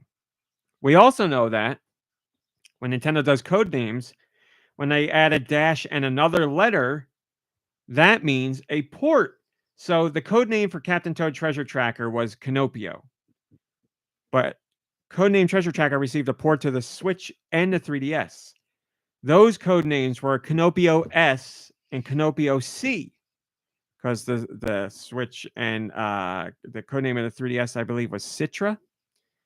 Now we have U-King-O. So that would lead you to believe that the other dash is it would be for a port, and O stands for whatever the Switch's codename is. So U-King, Breath of the Wild, -O, port, most likely to the Switch's successor. So what's going on here? Is this a Breath of the Wild enhanced port for the Switch's successor? I don't know. We know for a fact. The one thing we know for a fact is that U-King was the code name for Breath of the Wild. So I don't know. Something Breath of the Wild is going on, or at the very least, Zelda related is going on. I don't know. Maybe 2-in-1. Maybe do a Breath of the Wild, Tears of the Kingdom enhanced, not remake, but remaster for Switch successor. I got no idea. I don't know, but we'll find out soon enough. Within the next fiscal year, I bet we find something out. That would have to be. It would have to be an enhancement of some, because we're guessing that we're going to be able to play our old games from the Switch. Yeah, so it would have to be some enhancement. As far as guesses go, if all that were true, pretty rock solid that you're going to be able to play Switch games on this thing. Yeah, and they wouldn't do a new code name for a game on an old system. Like, they're doing something new here. So what it is, we don't know. King Brawley says, once the demo rumors came out from Gamescom last year, the slow realization that Nintendo would do this came into focus. Now, I hope it's just an upgrade to those that we have bought, but I doubt it. Yeah, maybe it's like a Spider-Man situation where it was like, or the Last of Us situation, where it's like, play it here and you can get extra bonus stuff. It'll look better, and ray tracing and all that garbage. We don't know, but we'll find out together. We don't need to do the Square Enix so thing. We're staying positive, but to be honest, it sounds pretty bad. Sounds like it could be the beginning of the end for Nintendo, as far as they're going to be just doing enhancements and remakes and Oh, are you serious? I thought you were joking. No, I don't know. We don't know. I guess. Nintendo's been doing it since the Wii U days. Yeah, so then let's not worry about it. Yeah, Nintendo's not going to be like, hey, there's something to this remasters thing. Let's not make new games. No, it's like, hey, the new Zelda's not going to be out for another 5 years. Let's give them a stopgap, something. And that also shows the power of the system. That'd be great. Yeah. You know what's a great idea? Our best-selling Zelda ever, shown like with a higher fidelity than ever and running at 60 frames per second solid, or maybe even 120. Yeah, that's what people want. So, all right. We did Square Enix. We did the Switch Online library update, so we don't need to talk about that. We'll go right into Dew's favorite topic, Pokemon. There are Pokemon games, and when it comes to mainline games, the Switch has been far and away the best platform for mainline Pokemon games in terms of units sold. This is a great question if you don't look at the story. Did you look? I know you're on it. I don't see anything. Okay, good. I don't understand what I'm looking at. So portables and portables and consoles, we're grouping them all together. When it comes to, I thought you were going to say portables and handholds. Handholds, yep. When it comes, hang on to your handholds. When it comes to Pokemon games, mainline games, what piece of hardware in Nintendo's history brought in the most mainline Pokemon game sales? DS. The lady guesses DS. That's a good one. 2 guesses. Game Boy Advance. Game Boy Advance. Both of you guys very close in that it is a portable. The DS accounted for 62 million units sold of mainline Pokemon games. The GBA accounted for 35 million because there weren't as many Pokemon games on that platform. But the winner was the Game Boy, the original Game Boy plus Game Boy Color. They come together. Way. That's when the Pokemon series started. 75 million units sold for mainline Pokemon games on the Game Boy. But the Switch is the new winner, the new number one. To stress this, the previous record holder was the Game Boy at 75 million. The Switch is now the mainline Pokemon game record holder at 96 million units. So blew it away. Another 21 million units over the previous bestseller. So Switch, far is and the away system for that portable and a hand, or it's a handheld and a console. Yeah, I mean, it's perfectly worked out. But like to bust those top tier sales by another 21 million units, and the Switch isn't done yet. Crazy stat right there. Well, it's selling. I mean, it's just getting more and more popular, I guess, as time goes, right? I mean, you're going to get another. We got Pokemon, whatever it is, coming out on Switch. Pokemon Legends ZA is coming out on Switch next year. So that's going to be another 10 to 20 million units there. I probably guess 11 to 13 million is my guess when all's said and done. No, I'm going to go 9 to 12 million is my guess, somewhere in there. Tendonin says it should have been higher. Smash, Zelda, and especially Animal Crossing and Mario Kart grew by huge degrees on Switch. The boost of Pokemon is obviously there too, but it's actually more modest by the standards of top-tier IP. Things could have gone better, but didn't. We can only hope the Pokemon Company recognizes that. Oh, I think they've recognized it. Don't you worry. They heard the backlash from people from a technical perspective. They heard it loud and clear. Oh, yeah, this goes hand in hand with the U-King-O codename game for the Switch's successor. Supposedly, we know what the codename is for the Switch. We had some discussion about this last week, but what would that O stand for? Last week, we were talking about Muji. Apparently, there was some Muji misunderstanding there. So people are like, that's probably not going to be it. Now we're hearing that it's called Ounce, which would make sense for the O. Why is it called Ounce?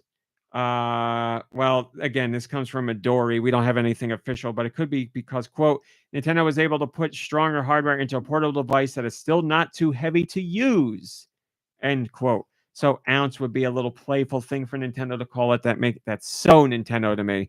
Like all their code names are, let's say, unique. Project Cafe and Revolution and Dolphin and all that stuff. So, a Regilution. Now, what does it mean? Really, doesn't mean anything. Nintendo's never going to tell you that the code name was Ounce. We'll find out when. Once.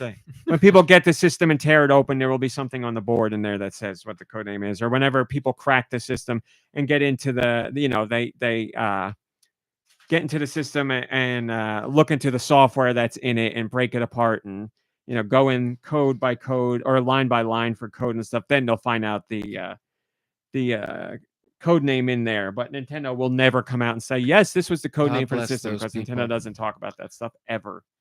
Nintendo's not like, we got this chip in there and it does this many teraflops. Nintendo doesn't care about that stuff. Then Nintendo cares about that stuff, but not forward facing cares about that stuff because they're selling games. They're not selling hardware strength. Hawk says Ounce is a really silly code name, but code names don't matter. You know what might be fun for you, King-O, if it was that rumored Princess Zelda game? And, got to play the parts of Breath of the Wild or Tears of the Kingdom as Princess Zelda. At least then we'd be getting new stuff instead of just remastered stuff. Yes, there's a rumor out there floating around that a Zelda game is in the works, as in you actually play as Zelda. And Hawk is folding that into the idea of maybe you get to play Breath of the Wild and Tears of the Kingdom, but you get to do what Zelda was doing during those sections. So in Breath of the Wild, that probably wouldn't be all that exciting, but in Tears of the Kingdom, that would be exciting. Maybe. Who knows? It's all speculation at this point, but that's what makes speculation fun, because sometimes it turns out to be true. North America. What do we got this week in North America?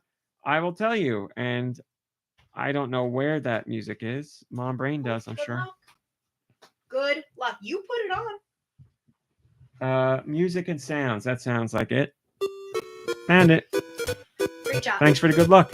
Here's what we got this week in North America. 3 Minutes, Mystery 2. Real proud of you. 8th Millennium, War Against the Pagan Gods. Oh my god, I'm wearing a pentacle. A Simple Life. Adrenaline Rush, Highway Extreme Traffic Racer. Alien Survivors. To Starship Resurrection. Arcade Archives, Tutankhamun. Oh my god. Kindred Spirits. Can I tell you, my stomach was a wreck after that char burger. I did not eat the burger, so. Well, it wasn't meat. Mine was a bean burger. Maybe that's why. Oh, Interesting. Bean Boozled. Arcadia Colony. It was bean boozled for sure. Astro Blaze DX. Awesome P3. PEA. Beast Watch. Meat and Mayhem. Cosmic Robots. Devil Girl. Duck Creator. Dungeon Arsenal. Era. Exordium. That's ERRA. External Light. Express Courier Pro. Urban Bike Delivery Simulator 2024. I just want to stress here, I'm only reading names. Finger Suck. Ugh. Foxy Rush. High School Detective Romance Visual Novel. High Score Anomaly Shop. Internet Generation. Kingdom Heritage Bundle. Kingdom Imperial Collection. Little Cat Doctor. Loving Life. Monster Outbreak. Morbid, The Lords of Ire. Musashi vs. Cthulhu. Mutant Express. My Little Pony, A Zephyr Heights Mystery. Overmorrow looks very interesting. Check out Overmorrow. It came out yesterday. Paper Trail. Please Fix the Road. PO'd Definitive Edition. Yes, that is the 90s boomer shooter PO remastered for today's audiences. Pool Party. Purple Explorer. No comment. Puzzle World. Cute Cats. Puzzle World. Neko Girls. Read Only Memories. Neurodiver. A game RMC has been waiting for 4 years. It is the sequel to Read Only Memories, whatever it was called. Why am I blanking? I love that game. 2064. Loved that game. It is a old, it's a visual novel and like an old school point and click. Return. Roman Empire Farming. Sekamori Gami. Slayer's X Terminal Aftermath. Vengeance of the Slayer. Slide Puzzle World History. Smurftastic Collection. Spellcats Auto Card Tactics. Stellaron Superstars. Detectives of the Scarlet Horizons. Sweetest Monster. Mom Brain, get ready for this one. That Damn Goat. Tokyo Cooking. Toon Racing. Trust No One. Ultimate Traffic Assign Quiz. Undemon made by one Korean developer. Undercat. Word Guess. And finally, Zombie Night Defense. Autumnal Blake. Oh, sorry. Autumnal Blake says, please fix the road. Looks decent, but Lorelei and the Laser Eyes will be my focus this week. Well, I'd say that's a good focus. Do you mind doing the European duties? Not at all. Thank you so much. Josh, if you would, please. All aboard. What are the next European masterpieces? Let's find out with Nicky's sweet releases. All Is that right. what I sound like? It is. Time for our European Switch eShop releases for the week of May 16th, the year of our Lord 2024. This is Dew Michaels filling in for Nikki Hill. Nikki Hill. Is that what I sound like? We speak your name. Biomutant Neptunia Game Maker Revolution. 3 Minutes Mystery 2. Arcadia Colony. Athenian Rhapsody. Awesome P3. Braid Anniversary Edition. My apologies for Braid Anniversary Edition. It should be a comma after Braid, not a colon. I know someone out there is very angry. Oh, no. But yes, that is a remaster of the original Braid from the Xbox 360 days. Cosmic Robots. Crab Digger Tropical Island. Culinary Cooking Master Simulator. Devil Girl. Duck Creator. Dungeon Arsenal. Hand in Hand.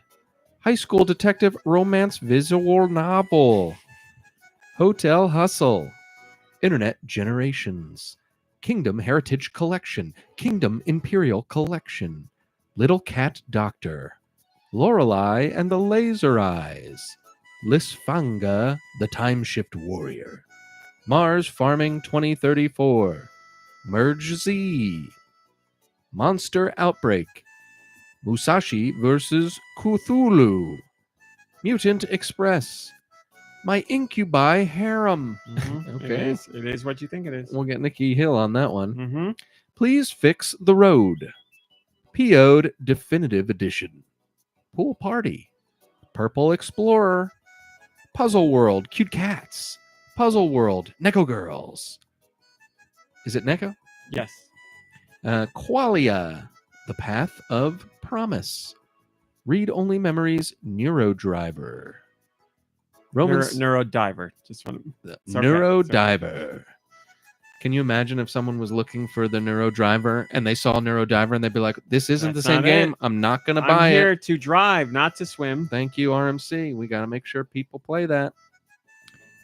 Roman City Tycoon, Roman Empire Farming, Slayers X, Terminal Aftermath, Vengeance of the Slayer, Slide Puzzle World History, Sling Puzzle Golf Master, Spy Guy Memory, The Land Beneath Us, Trust No One, Undemon, I like that. Undemon. And Zombie Night Defense. Is there a comment there, Do? There are a couple of comments, but Human Farts is the worst. We speak your name. There you go. Thank you. Nikki Hill, we spoke your name. We miss you. Moving on. Microsoft apparently wants more of their games on Switch. Damn it. Well, good job, Microsoft. You can do whatever you want. So, Microsoft CEO Satya Nadella apparently is talking about this, and she's like, people aren't buying the Xbox. We got to get our games on other systems. Helps the economy. Grows the economy. Apparently, this is hurts no one. Apparently, this is part of an initiative inside Microsoft called Latitude. And here, all right. So Microsoft has already brought games to the Switch and to the PS5, but this is even bigger, where Project Latitude is about we bring Microsoft games to other systems no matter what. It doesn't matter what the franchise is. It doesn't matter. So there's nothing that we're doing that isn't up for a port to another platform. Halo, traditionally Microsoft, doesn't matter. We're not thinking that way anymore. There's no line drawn anywhere. We bring everything. We over. know you're not thinking about Halo anymore, Microsoft. So yeah, it means whatever, even their most treasured first-party franchises that have never appeared on any other system, they're being considered to bring over to Switch, and Switch's successor, obviously, in PS5. So, there you go. So just so we might see some Fable on there. What they're doing now, except even more of it. Sure, Fable or Halo, whenever the next one comes out, or I was gonna say Senua, but that wouldn't make sense because that's already on Switch. Banjo. Those rumors of a new Banjo game are very, very strong. And if that day comes where I'm watching, oh man, I'm just thinking it could be this year. They'd have to put that on a Nintendo system. It wouldn't sell on. I would an say Xbox. It would be game suicide to not put it on a Nintendo system. It'd be game over. Yes. Ooh. But those rumors of Microsoft having greenlit a new Banjo-Kazooie game have been around for over a year now, and they are very strong, coming from very trusted sources. Who would they greenlight it for? I'm sure to some degree Rare would be involved, but God almighty, talk to Playtonic and have them do it. I mean, it's the people who used to make them. I'm sure they would love the chance to do another one. But man, I can't imagine watching a Microsoft not E3 press comments and like the screen goes dark and they show man, there's no other thing in the game industry that would make me happier. I can't think of any other game reveal or announcement that I would be that ecstatic about. There's plenty of games I'd be really happy for, but that would be just, there's no higher shock for me than that. Like I can't think of anything. I'm trying to think of like another near and dear franchise that hasn't been. What if this is? Oh, you know what? If they were like a new Earthbound, it wouldn't be Banjo-Kazooie level, but it would be up there. It'd be close. If they did Mother 3 localization, I would be that would be more of a surprise than Banjo-Kazooie. What a testament to that game, because you only played it for the first time recently, relatively Earthbound? recently. Yeah. And to have it be so special to actually all three of us who played it recently, that says a lot. For years, when whole websites open dedicated to just one game, like I was like, this game has to be something special, but I was in my I'm afraid of RPGs era. So once I got over that, yeah, I mean, that game really hit for all of us. So everybody that I know that's played it, it's really hit for them in special ways. So yeah, if they announced a new one or a port of the third one, it would be very shocking, and I'd be very, very, very excited by it. You'd be what? Ecstatic? Fury. Oh, I thought I was trying to make. Fury. I thought you wanted me to make an Earthbound joke, and I was No. like, "What could I?" That's how we talk to Piper. I'd call my dad and tell him about it. That's right. That's what you do. And he'd send me money. Wasn't the Money! knocking on the door in that game? Didn't that scare you? The sound of it.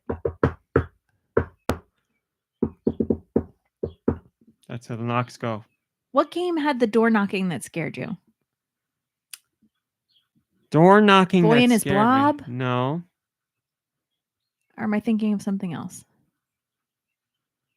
I think you're conflating two things. Might be a TV there's like show or the something? noises you hear in Porky's house. Porky? Porky? No, I think Pokey. it's Pokey. Porky's house. Sorry, he's a heavy kid. Oh God, I've added myself. When He's a jerk. Yeah, when you hear like the knocking on the door in his house, and then you hear like there's like a shuffling noise. Is there a noise with a knocking that scares me? No, there's a noise in Blaster Master that always scared me. That I was thinking of. That one song, because it's a spooky song, and it's like a monster noise, like the which, I was just thinking about this. So I listen to game music all the time. One of the new Blaster Master soundtracks came up. It was like Blaster Master 02 or something. And one of the songs in that game has nothing to do with that song from Blaster Master, but the developers went in and took that exact sound and put it in the new song. And I was like, that's attention to detail. Do you need to do it? No. The only people that are going to know it are weirdos like me, and I love that they did it. So then I got scared. So yeah, we'll see if this what was it called? This initiative. Oh god. Latitude. We'll see if Latitude is true, because we'll see what else Microsoft brings over to Nintendo's platforms. And with the way Microsoft's going right now, it seems like it's something they would definitely do. Martin Stuff says, well, you better get on with it, Mr. Michael Rosoft. That's right, damn it. We'll see what happens. We will see what happens, my friends. I love this story. Got a lot of traction on social media. Thank you, guys. That's why I went through and made a special picture, because I thought that would help it, because I knew people would talk about it. This is actually a revisit of a story, but it continues. Nintendo is very strict about what they want you to do and not do with all of their hardware. And you know what? To be fair, I'm on their side. They're the company. They don't want people doing things that could potentially harm their hardware, no matter how likely it is or not. And that includes laying your dock down on its side or its back, whatever you want to call it. But, you have the front of the Switch dock that faces you when you're playing games. And some people were like, well, can I lay it down? Because maybe they have an entertainment center that isn't big enough to fit it. And it's easier to slide the Switch in that way. You might have an entertainment system that has enough storage for the dock to stand, but getting your Switch in there is a pain in the ass, because you got to tilt the dock forward, put it in, stand it up, tilt it back to take it out, blah, blah, blah, blah. And Nintendo says, no, do not lay the dock down on its side or back, whatever you want to call it. Don't do it. Well, you know who doesn't care what Nintendo says? Masahiro Sakurai, the creator of Smash Brothers, the creator of Kirby. He says, I don't care what Nintendo says. Well, he doesn't say that, but people noticed years ago that in one of his pictures of his entertainment center, where all of his game stuff was, that he had a Switch dock laying down. And people pointed it out, and he eventually on social media was like, this is not recommended by the manufacturer, so do it at your own risk. But still, Nintendo is not happy that one of their biggest developers is out there being like, this is how I use my Switch dock, but they're never going to correct him, because he's Mr. Smash Brothers. You're not going to be like, take that picture down, because he'll be like, okay, well, you guys are assholes, and I'm not going to work for you anymore. They would never have him take it down, ever. He's too valuable to them. So he gets away with it when other people would not be able to. Is that for sure? No. Nintendo didn't say that. They're never going to say anything about it. No. But Nintendo's official Q&A on their website has someone saying, can I put the Switch dock on its side? And Nintendo says, no. The use of the dock on its side is not supported. Please position the dock so that Nintendo Switch logo is visible from the front. Well, Sakurai just put out another new video that shows off his collection of games and game hardware because he is a game developer, sure, but he's also a game historian and a game fan. He's got every system known to man and multiple versions of those systems. The man has boxes and boxes and shelves full of games. He's got CD and DVD booklets filled with hundreds of pages of games. He's got such a huge game collection. Bins and bins and bins of What does game he think controllers. about remakes and remasters? Do we know? He may have addressed it at some point.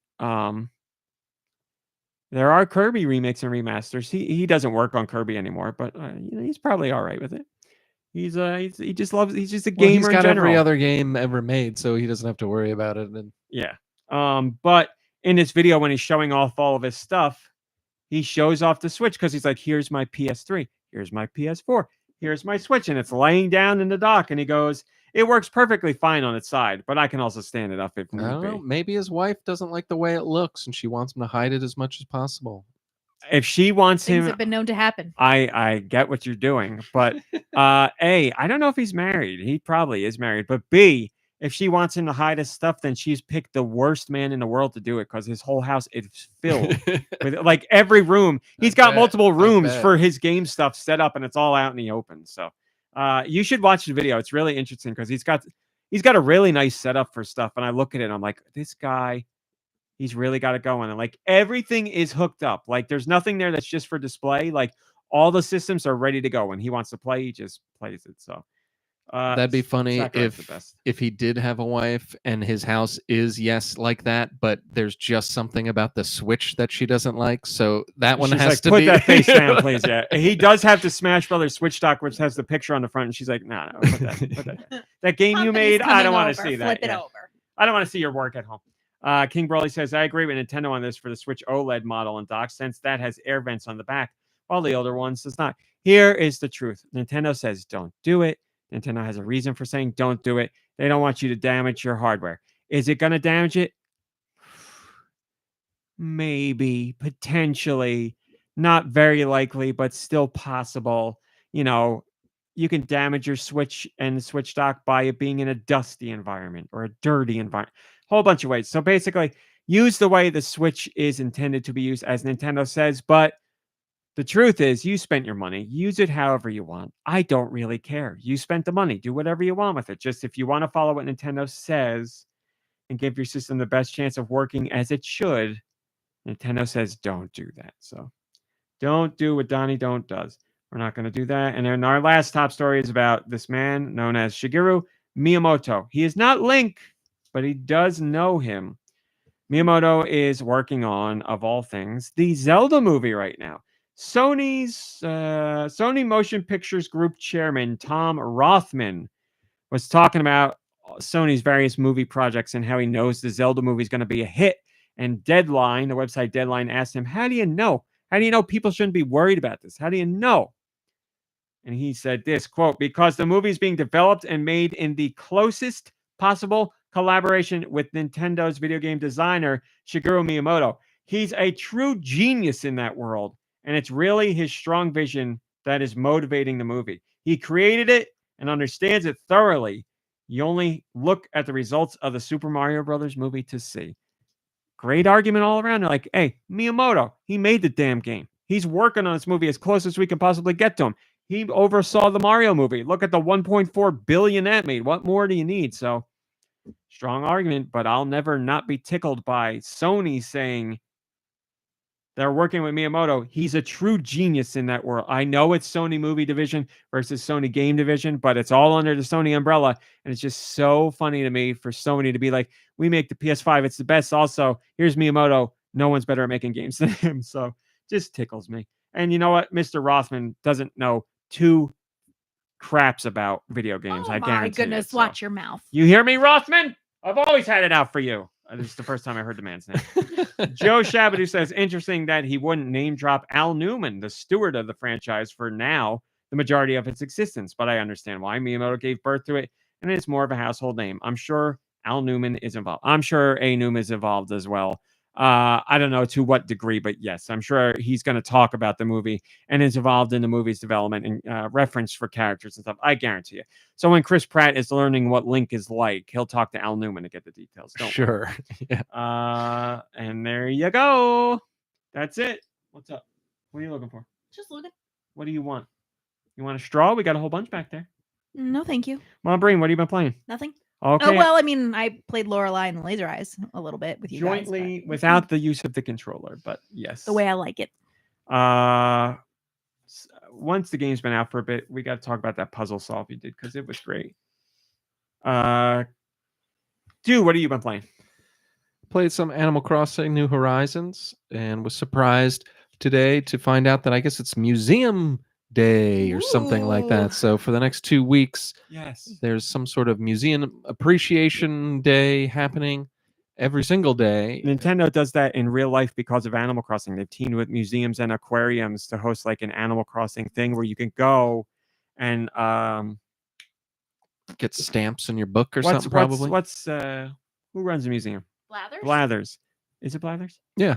Blathers is at the museums and the aquariums. So I'll have like cardboard cutouts of him there, and I'll have a speech bubble explaining like what you're seeing. How in the cool exhibit. is that? So it's a cool idea.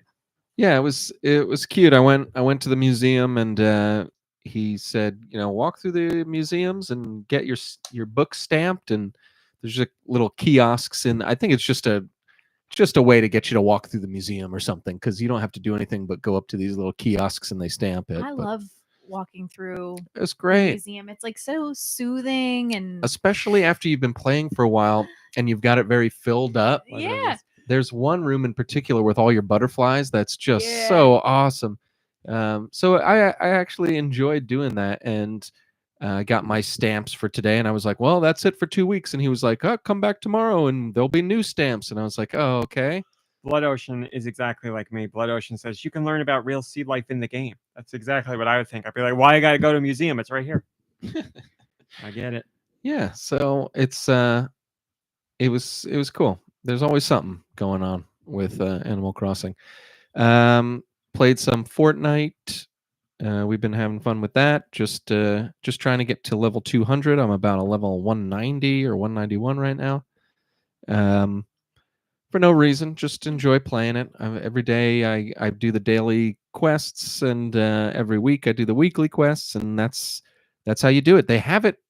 It seems like they have it planned perfectly, that if you play it a little bit every day and do the quests, you should get to level 200 by the time, because there's only 1 week left, and I do about a level a day, and that's about almost perfect. Did you get that TikTok where somebody's like, when you realize you've got so much of the battle pass left and there's only a week left, and it was like that, and then like running around and like doing all the side missions? Yeah. I've been so into it that I've been doing the missions like as soon as they come out. So even though it's a weekly mission, I'll do it like in the first like 5 games I play that day, and then I don't have to worry about it. Not that I worry, but One's in bed at night worrying about the Fortnite missions. I got her. I do have a daily routine, Blood Ocean. I definitely do. If we're talking Animal Crossing, I've got a daily routine, and I start with Animal Crossing, cup of coffee, a little Belvita, dark chocolate cream. Belvita, just to make sure people heard him correctly. Belvita with a B. Dark chocolate cheese. And yeah, it's really good. Play some Animal Crossing when that's done. Go into Fortnite, do the 3 daily quests there. Gritty. Do the gritty, hit the gritty, do the 3 daily quests. Usually land on the train. If you want to, not that I'm a streamer, but if you want to streamer snipe me, if you go to the train when you're playing Fortnite, you might find me, because I'm always on the train. Always on the train. But yeah, that's about it. And then I played the game, I'm playing Tunic, the game Tunic right now. Fill me in. How'd this happen? Well, as you know, I tried to play it when it was on Games Pass, and I played, quite a bit of it. What I thought was quite a bit of it. Now I'm learning that I really didn't scratch too much of the surface. But I liked the game back then. It was just so challenging and frustrating that I never pursued it long enough to really enjoy it on its whole. And it just became one of the PlayStation Network monthly games for at no extra charge. So I downloaded it and figured that I would start it again, just because I remember liking it. And a lot of times with me, if I get frustrated with a game, I need to take like a big long break, and when I go back, I'll start it over. It's happened a few times. So started up Tunic, and I've been playing quite a bit of it. I really, really love it. I've swallowed my pride, and I've started doing for certain areas, I go into the accessibility and I turn on the no fail mode. I have to do that because That's why it's there's there. there's something about, I know it's not glamorous to do that and it stinks, but like otherwise I'd never see the game. I would never see it. It's not that I can't do it if I was locked in a room my whole life, but I don't have that drive if there's other things that I'm I allowed ain't to got that do. dog in me. Yeah, I don't. And it's maybe a personality failure for me personally, but I look, same with Celeste. I wouldn't have seen the ending if I couldn't do that. So I've only done it for the two boss fights that I've fought so far, but like, yeah, there's nothing like Tunic as far as like being such an amazing, perfectly anemoic type of game, but at the same time being so darn frustrating. Like, it brings me to such highs and yet such frustrating lows. And I don't mean low as in, oh, I'm frustrated, I can't do this, let me take a break and come back to it. It's not like that. It's if I don't cheat, and it's not cheating because it's in the accessibility, but if I don't turn this on, I'm never gonna see this game, and I'm never gonna play it, and I'm never gonna get past this part. And the joy that I have in every other aspect of it, like getting the instruction booklet, putting the instruction booklet together, has been so rewarding. And to figure out the little, because even in the instruction booklet, things aren't really in English, so you have to like decipher some things. And the more you unlock the instruction booklet, the more you can do that, you can realize that you can do in the real world. And it's Now you'll appreciate this even more. it's a special game. This is beautiful. I remember. Perfect this. timing. This is great. I'm putting out Tunic stuff on the table from a press kit. Yeah, this is so cool. Look at this. This is so nice. This is so nice. Beautiful. So it's a really special game. It's an amazing game. The music is awesome. The way that the music changed, I'm so glad you love it. It's so Nintendo. An unbelievable soundtrack. Like, it'll be playing a song, and you'll go into a shop or something, and like the song will still be there, but it'll just be it'll just be like a toned down version, or like you go, past a waterfall and it delineates a different part of the world, and then the music, while it's the same theme, it has different elements, and then the music everywhere else is great. And the feel of the game, the look of it, I absolutely love the graphics. I love how it looks. Now that after playing it for quite a while, you realize just how many secrets there are, and you're able to kind of look for places that you could walk, because there's a lot of like confusing areas where the isometric angles are played up on purpose because you won't notice stuff, and then you'll be like, can I walk back there? Is that something I could get by? And it really is special in that way, because you feel like you're discovering. The sense of discovery is really great. Yes. Because as you're putting the instruction booklet together, you'll see some images in the instruction booklet that make you think, oh, maybe I can do this, like hold this button down or do this or that. And there's stuff that you can do from the second you start game that you don't know you can do until you get the instruction booklets. So if you like, I can only imagine playing this, having known everything about it, the second time through must be a heck of a lot easier, because you could just kind of skip to like some of the most important bits. But like, that's the beauty of playing it, is you really do feel like you're exploring and figuring things out, and like the fact that nothing's in English, but you're still kind of deciphering it. And there's something that with like the designs on doors that when I figured out what to do with that was so cool. And there's not even like a tactile feeling where sometimes, like there's a tactile feeling in your controller when you're doing something and it like unlocks a door or does something that feels cool. It's not exactly that, but there's something about it that feels so awesome. When you unlock those doors. I know.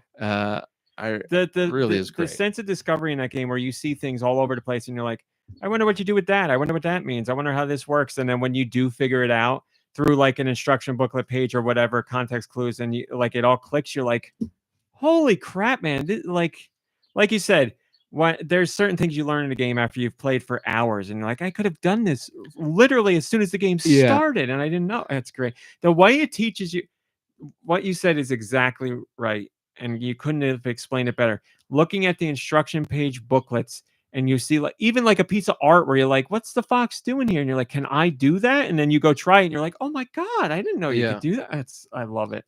It really is awesome. I love its presentation. It doesn't chug a second. It's like so smooth and beautiful, and like the way you pull up the instruction booklet, the maps, and then put it away, and like it goes into like a CRTV background when you pull up the. I mean, there's just so many little things to it, and it feels kind of like a game from the NES that. Like how your mind remembers those games in a way. Soundtrack is by Lifeformed and Janice Kwan. You can listen to the whole thing for free. Official upload on YouTube or Bandcamp. You can also buy a digital version if you'd like. Phenomenal soundtrack, and one of those great soundtracks that's like it just like melts into the background, and it's great for ambient listening on its own. It's a great, so good. And so it's good. not, it might seem very ambient, and it is, but like there's so much going on in it when, like I said, when you travel through a door or you go to a different section, and it does a very Nintendo thing where it like drops out some instruments and adds in others in it, but the song remains the same kind of. The combat, while difficult, is fun, and it's it's hard to master, but like kind of easy to like figure it out. There are some items that I got this time around that I didn't get the first time, so it's like a little bit easier, and it's like but what's great about these items, and there's some magic items and things like that, but like what's great about them is it doesn't mean that like you're gonna win because you got these items now. It's like it's just a little less harder, but I don't know. It's a very, very frustratingly difficult game, but for me, for those two instances, those two bosses that I couldn't beat, just for my own sanity, I had to do it, and I don't regret doing it because now I'm moving forward with the game. I'm further than I ever was when I played it on Game Pass, and it's something that I think any fan of, and I don't want to say it's a Zelda game, but like it has Zelda influences. But yeah, when the game was first revealed, people were very quick to call it Zelda, and it's certainly 100% is influenced by Zelda, but it transcends all that. That doesn't do it justice. Like that was a source of inspiration for where they started to create this game, but what you're getting from it is there are puzzles, sure, and you fight enemies in a similar way, but combat here is much more interesting, and it's way, way, way, way, way beyond Zelda. Not that Zelda's bad, but this is just different. If you don't think Zelda going into this. Yeah, but I'm just trying to think of like what kind of players would really like it, because I don't want to just be like, oh, if you owned an NES and you were a kid, you'd like it, because I think so many more people could get joy out of this game. It's really a work of art. It's so awesome. I absolutely am loving it this time around. I'm so glad that it popped up again on the PlayStation Network, because it got in my head, and I was like, this might be the perfect game to go back to and try, and don't be stubborn about it. Like, it's got that accessibility feature for a reason, and it's Yeah, I wanted to say, I meant to circle back on that earlier, but like the whole thinking about games and difficulty, the game industry, it's cause the game industry was new when we were growing. I don't want to say it was the wrong way of thinking about difficulty in games. Yes, you want difficulty for more of a challenge because you like a more challenging game. That's fine. But games used to lock content behind harder difficulties and make it like if you play this on easy, you're only going to see 5 levels. But if you play it on normal, you'll see 8. And if you play it on hard, you'll see 9. So like the game industry was thinking of difficulty in the wrong way because people who buy the games, they deserve to see everything in the game because they spent the money on it. And you can create an experience that's tough as nails, difficult. That's completely fine.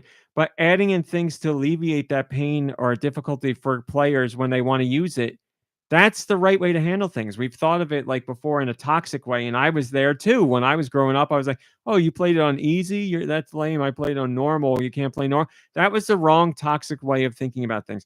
We can have games like Elder Scroll, or not Elder Scrolls, E-Ring, Elden R. Elden Ring, yeah, where the focus of that game is to be difficult. Like that game is built to be mind-numbingly, finger-crampingly difficult. That is the purpose of that game. So I get there not being a difficulty slider in that game because when you go into that game, you know its purpose, one of its main purposes, if not the main purpose, is to be a tough as nails game. But I would still argue that it should have accessibility features in there like Tunic has or like Celeste has, just because if you do buy the game because you're like, I am going to challenge myself. I do want to do something that's a little beyond my scope in terms of difficulty. But let's say you find that it is too difficult. It's a shame. Then you're like, well, I guess I'll never see the rest of this game. So build the game for the type of player and experience you want, but offer options for every type of player so that no matter who buys it, they can enjoy it. Although I understand some creators want to be like, I want this made for people who want to go through the challenge, and part of the suffering is part of the experience. I'm not the creator of any game, so I get it. I get that some creators want to do that. But by and large, yes, these kind of features should be in all games, and we shouldn't look at them as making an experience lesser or making the player lesser for using them. They're just there so that the person who spent the money on the game can A, play the game, and B, enjoy the game. Like, you want to see it all. So imagine like, somebody goes to see a movie and they see the first 45 minutes and then the movie stops and there's a quiz on like, what did this character mean when I said this? And what did and if some people didn't understand it, then they're like, well, you don't get to see the rest of the movie then. Like, no, that's not how movies or TV shows or books work. So why should games work that way? But anyway, I'm very happy you went back to it. I wanted to ask what were the bosses that were giving you trouble, because I had trouble with multiple bosses. Yeah, I don't remember their names. Yeah, I don't either. It's just what they look like. One was like a big. It looked like a door with like 3 colored eyes, and yes, it was like on a walkway, and it was called like the Eastern Guardian or something. Yeah. And then there was one that was even harder that looked kind of like it wasn't a spider, but it was like a robot spider. Yeah, it's like massive compared to the huge. size of you, And like I thank goodness for that accessibility thing. And I refused when I played it on Games Pass. I refused to turn it on because you kept saying like, you could turn that on, and I was like, I don't want to do that. Like, what's the point of playing? But like, now that I'm doing it, the point of playing is the rest of playing. Like, the rest of what I'm playing is so fun. And to bang my head against the wall trying to beat these bosses was not fun. So it's great because I get to play the fun stuff and like still see the story, and still the rest of the fulfillment isn't just about beating bosses. It's about a whole bunch else. But yeah, loving the game.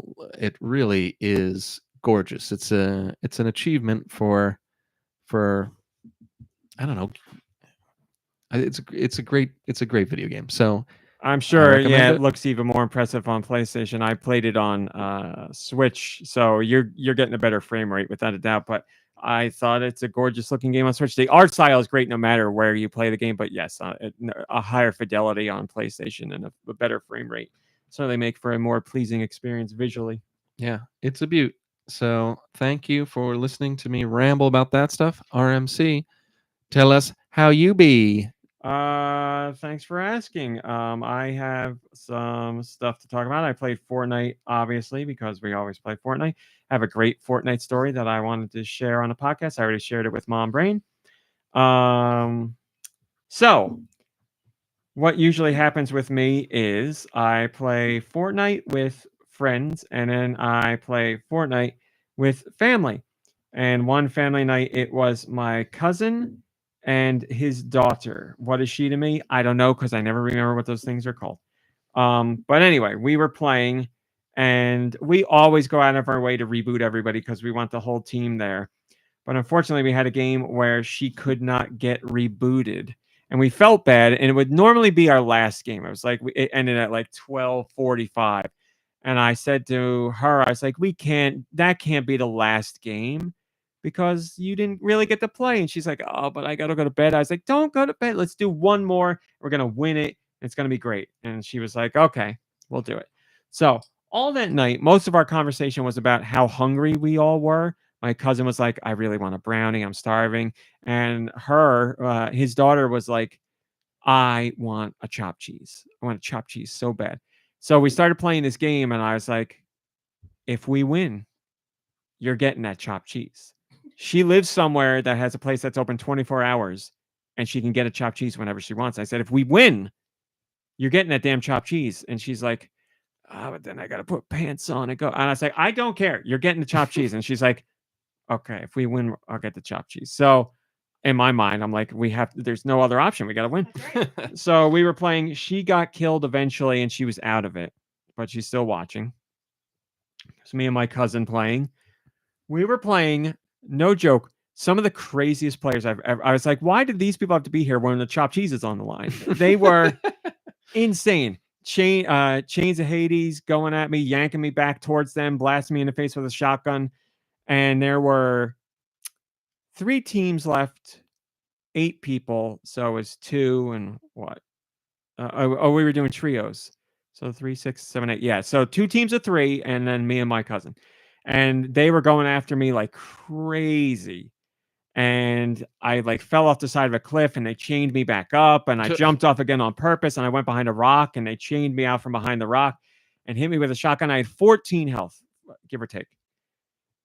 I luckily managed to shoot one of them, and he got a little nervous and ran away, and I took that as my chance to escape, and I took off in the air. We are in an unbelievably small circle, like tiny, tiny, tiny, one of the last circles. All that's there is this little tiny cliff and a patch of open land, nothing to hide behind, and then one big tree. So I'm like, all I got is the tree. I'm dying. I'm like, that's the only place I can go. So I take my wings and I fly to the top of the tree. They're shooting me in the air. I land on the tree. Thankfully, the other 2 teams are fighting each other by the time I land. I'm like, I got to heal up, and I'll shield up. And I'm like, I don't know. This is a lost cause. Nothing's happening here. So I finish taking my health and shielding. And I'm like, all right. And in my head, I'm like, what am I going to do to make sure? And then, whoop, victory royale. And I was like, what just happened? I was like, we won. So I scream, chopped cheese, baby. We did it. And she's like, what happened? My cousin's like, what just happened? They were fighting off the side of that cliff. They didn't have wings. They had no way to get back up. Oh, so they just sat in the storm and died. They couldn't do anything. Brilliant. And I lucked out because I was on the tree. So I was like, that's it. You said chopped cheese. So I'm sending it to the Discord now. My cousin, I said, you're taking a picture of the damn chopped cheese to prove that you got it. She took a picture of the chopped cheese, sent it to me, and she said, let me tell you exactly. She said it hit the spot, all capital letters. And then she said, oh, and I got salt and vinegar chips to go with it. So it was worth a victory chopped cheese. Yeah. But what a sweet victory it was. It was one of those games where you're like, we're not winning this. You just know there's certain and the games players are no like chance. so good, and Yeah. like, you know, you start to, for some reason you were fine up until that point, and then you're like, why do my weapons stink? Like, what kind of weapons do I have? Like, what was I doing the whole game? Yeah. And that's great. Such a great story, and it's so great that the chopped cheese was on the line and she got it, and it was great. And she committed. She put the pants on and went to the store. So Nice. good for her. That's good. Keep in mind, this was like by this time it's like 1:10 in the morning, but she did it. That's when it tastes the best. That's right. Sweetest victory ball. So we played Fortnite. I also played Read Only Memories Neurodiver, the sequel I've been waiting forever for. I'm like a couple Diver. hours into it. That's right, not driver, diver. And it is exactly what I want from a sequel. It looks just like the first game, and I love that visual style. It's like Snatcher-esque, basically. And it is a visual novel for the most part, but you do move an arrow around the screen to like click on things to learn about them. It's almost entirely voice acted. The voice actors are great. It's futuristic noir sci-fi. I love it. It's you play as a character who is a neurodiver, and what a neurodiver is, they work with these weird creatures that are kept in these tubes. They're like fish-like creatures, and neurodivers work with the fish-like creatures because the fish have some ability that let them dive into people's minds. But the humans the human-like characters can work with the neurodivers or the fish to enhance their abilities and guide someone through their memories. So if someone has had trauma and they don't know how to get past it, if someone has like a memory that they've lost and they want to recover it, you go into your own mind with the neurodiver and they guide you to like basically patch the parts of your memory that are missing. So as the neurodiver, you'll see like garbled bits of the screen that show like this is something where the person can't remember whatever this piece of the memory is, and you go in and unscramble it for them. But the person you're doing it for, they're like watching a movie of you doing it, but they can talk to you. So like they steer the memory and recover the lost bits of memory. And the person's memory gets to talk to the neurodiver as it's happening. So the neurodiver will be like, who are these people? And the person's like, oh, they're my friends. When I had this conversation with them, there's a moment where I can't remember what happened. And then the neurodiver continues through the conversation and then sees the thing that needs to be recovered and helps you recover it. So very interesting. Big mystery. And that's different from the gameplay of the first read-only memories? Yes, the neurodiver part was not there. Like the first one was about a murder mystery, and there's like a robot that was left behind by the person that was murdered, and the robot was programmed to, if that person was murdered, they basically became your robot. They were meant to go to you because they knew you along with the robot could solve the murder. So that's what happens in the first game. This one shares the same universe, but you're playing, I don't know how it connects to the other game yet because I'm only a couple hours in, but you're playing a new character, a neurodiver, who's like, you start as her before she's officially certified as a neurodiver, and then she becomes certified, and you're like going out on like your first real mission.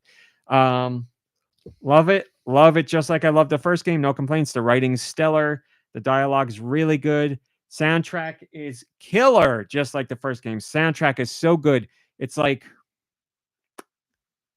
really high quality Genesis music, but also better than what the Genesis could do. So there's like real drums and stuff, but Genesis style like chip tunes. That first soundtrack is one of my favorites of all time, and everything in this one so far is right up there. It's exactly what I want. It's sci-fi, it's old school, it's new school, it's a great story. Great. Loving everything about it so far. So that's all I got about that one. I'll have more. I'm hoping to finish it this weekend and I'll have a review. But love everything I've played so far. And then I played a little bit of Stellar Blade. I was just going around the open world doing stuff. I haven't made any story progression, so nothing really new to talk about there. And then I played. Oh yes, I got two more things to talk about. I played. What is the order of it? I know both words in the title, but I don't know which one comes first. 1000 Resist. Now I had heard about. It just came out. But I heard about the game, I saw the trailer, and I was very intrigued by the trailer. And I remember seeing the trailer and thinking, ooh, This looks like something special, like beyond like my normal excitement. Then a couple reviews came out and they were like, this is one of the most interesting games I've ever played. So I was like, I got to get in on this game. And I have been playing it, and I'm probably about 4 hours in. In the first 20 minutes, I was like, this is goosebump worthy. This is something very different and real. Like, you know how when you play a game, you'll get vibes where you're like, this is something special. Like, this, something's going on here. This is like really cool. This is what I get from 1000 Resist. It's 1000 X Resist, but I believe I'm not supposed to say the X. It's not a visual novel, and well, I guess it's a visual novel in the sense that Life is Strange is a visual novel. So you are controlling a character and you walk around an environment and pick things up, but it's story based. You're not like shooting anybody or fighting anything. At least I haven't so far. I don't believe Walking simulator. If you consider Life is Strange a walking simulator, then like that, it plays just like Life is Strange so far. I'll read you the official description. 1000 Resist is a thrilling sci-fi adventure. The year is unknown and a disease spread by an alien invasion keeps you underground. You are Watcher. You dutifully fulfill your purpose in serving the All-Mother until the day you discover a shocking secret that changes everything. I do not even know what to say about this game. The writing is some of the best writing I've ever seen in a game by far. The last game that made me say that was Norco on I played it on Xbox. Norco had stellar writing. This is right there with it. I prefer a sci-fi setting, so it's doing it a little bit more for me, but it's stellar writing. The voice actors aren't voice actors you've heard in other games, or at least I don't think. All the voice actors are really, really good. There's like a melancholy flowing through the game that all these voice actors, perfect. Oh, it's so good. They do such a good job. The soundtrack is also phenomenal in this one. It's not like a loud booming soundtrack so far or an ostentatious soundtrack, but what's there really heightens what's going on. There's a time shift mechanic that you do on the fly with the shoulder buttons. So like you'll be in an environment trying to explore an area, but there's a locked door, but you can go back to like a different time period and the door doesn't even exist and you can walk into the room and then fast forward and go back. So there's all interesting ways to learn things. Man, I don't know where this game's going to go. There's parts of the story where you're like, I get exactly what's going on here. And other parts where you're like, what is happening? But you know it's all going to come together.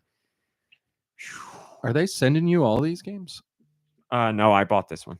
How much was this? I don't remember. Not a lot. It's like you never remember. It's you don't even see. Care. You don't see price ever. No, I don't. I never look at a game and I'm like, $25, too much for me. I look at a game and I'm like, it's out. But you look at a sweatshirt, $11, too much for me. That's true.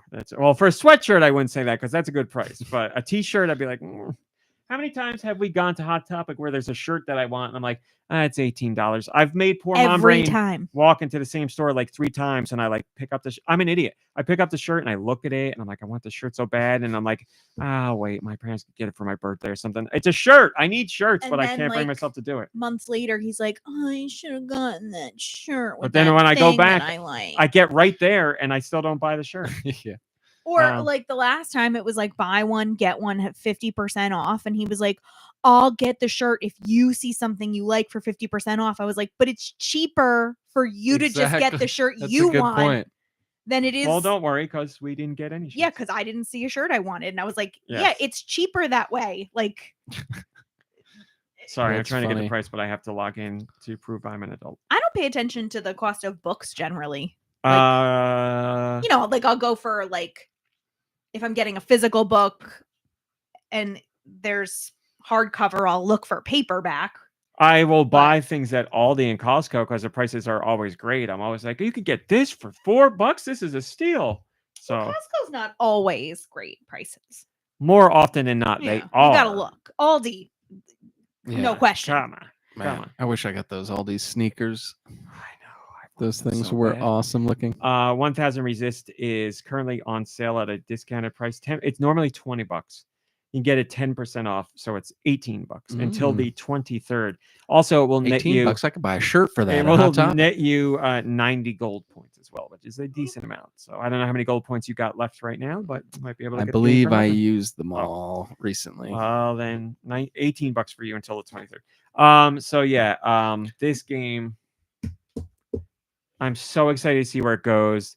It's one of those games. Every once in a while, you've heard me talk about it. I get a game where I'm like, I want to play this all day and all night, and no matter how much I play, I can't get enough. That's one of these games. So this 1000 Resist is better than, for you, Read Only Memories 2 and Lorelei and the Laser Eyes and Animal Well, all these games that you are like really into right now. So that's not.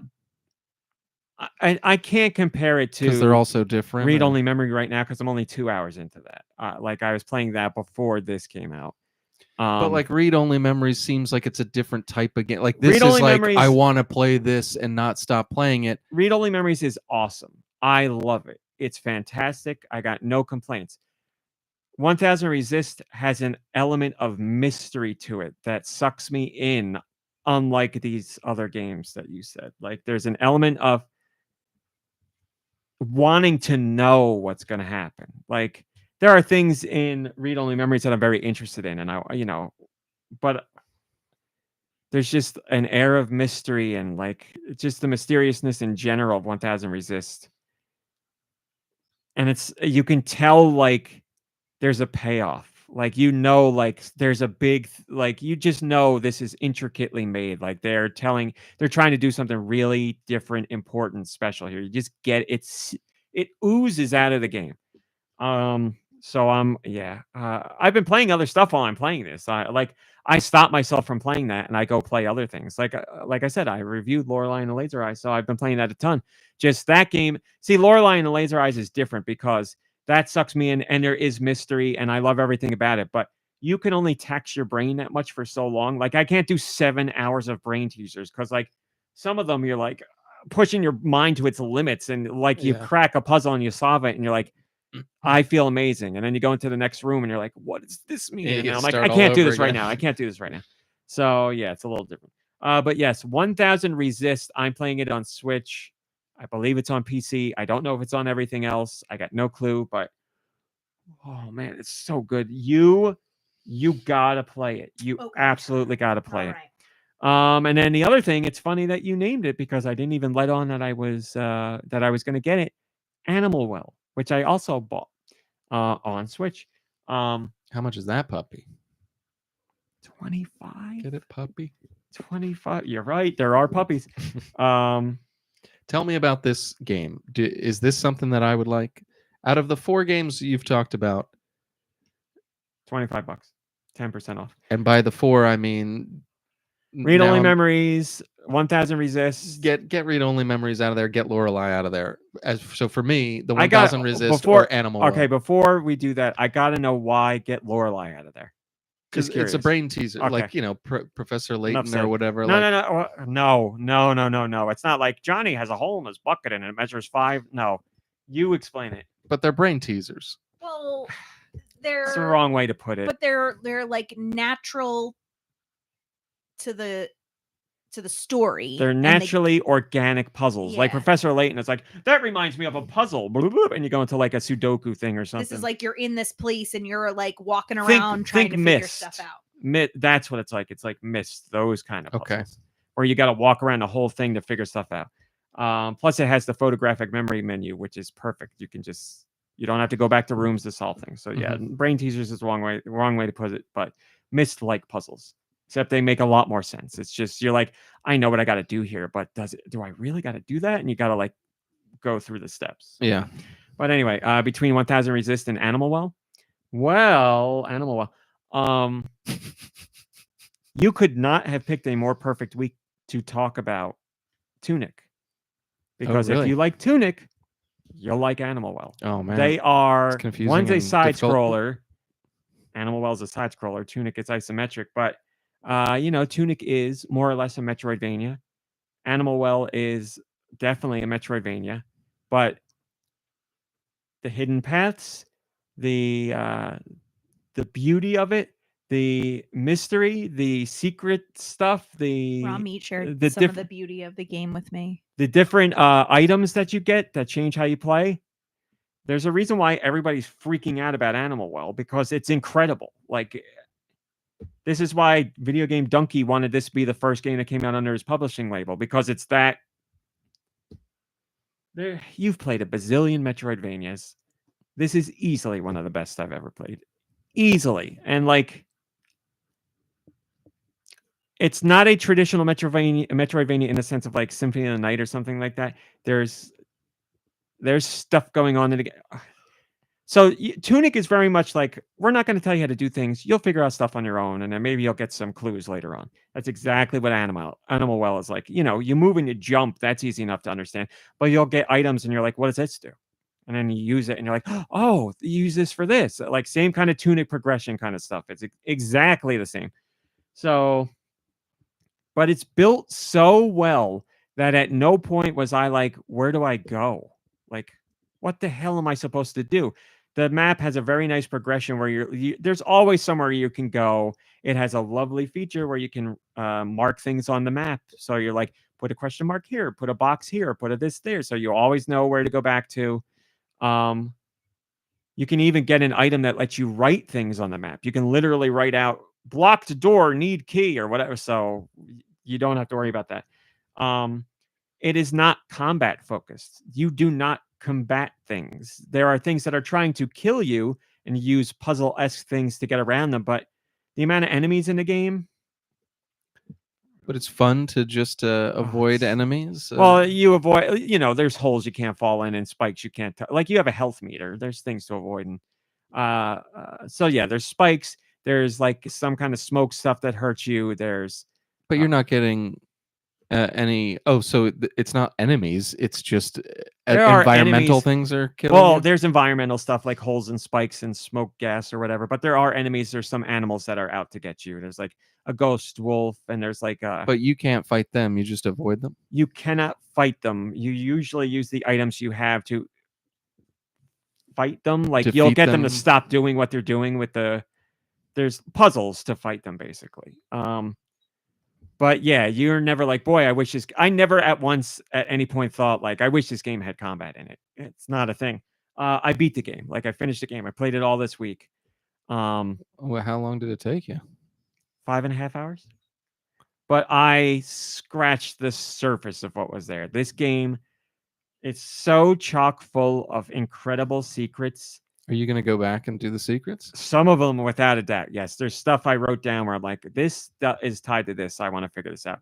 Other ones I know are beyond the scope of what I can do. And other ones still involve the power of the internet. Like, as in, like, other people need to come together to solve these things. So, and I know they are already, but man, it's so good. And the way, just like Tunic, the way it makes you think about using what you have, not only figuring out what it does, but how to use it in certain ways.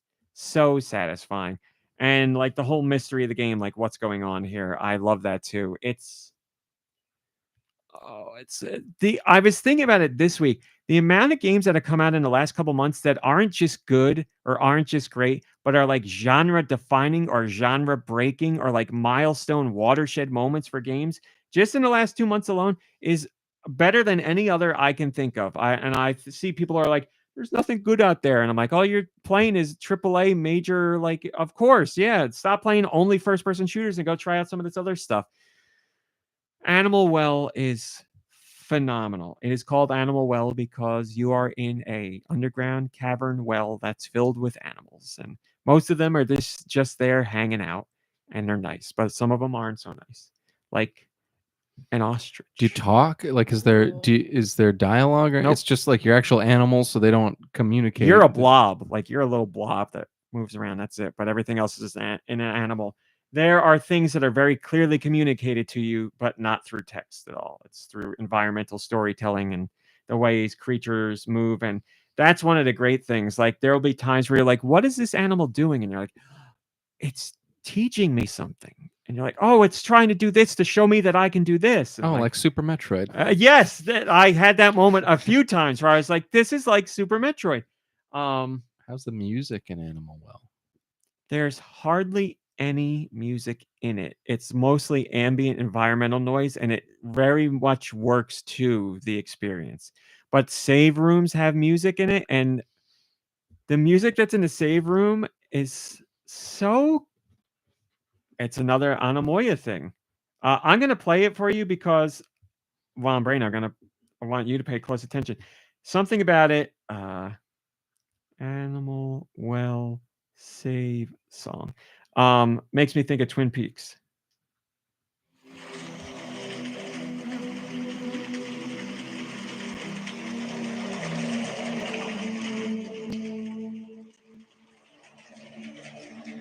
It's very Twin Peaks-ish, right? By the way, Mom Brain, this is it's the capybara room. So the developer that made the game on their YouTube channel, they put up 1 hour ambient tracks from the game. They have ambience 1 hour save room and ambience 1 hour fan room, which is another one with an interesting noise. But yep. I cannot state it any more clearly. 1000 Resist. If you like games that aren't traditional, like you're okay with story-based only games, you need to play that game. Now, if you like traditional games and you consider yourself a gamer, if you don't play Animal Well, you're doing yourself a disservice. You need to play Animal Well.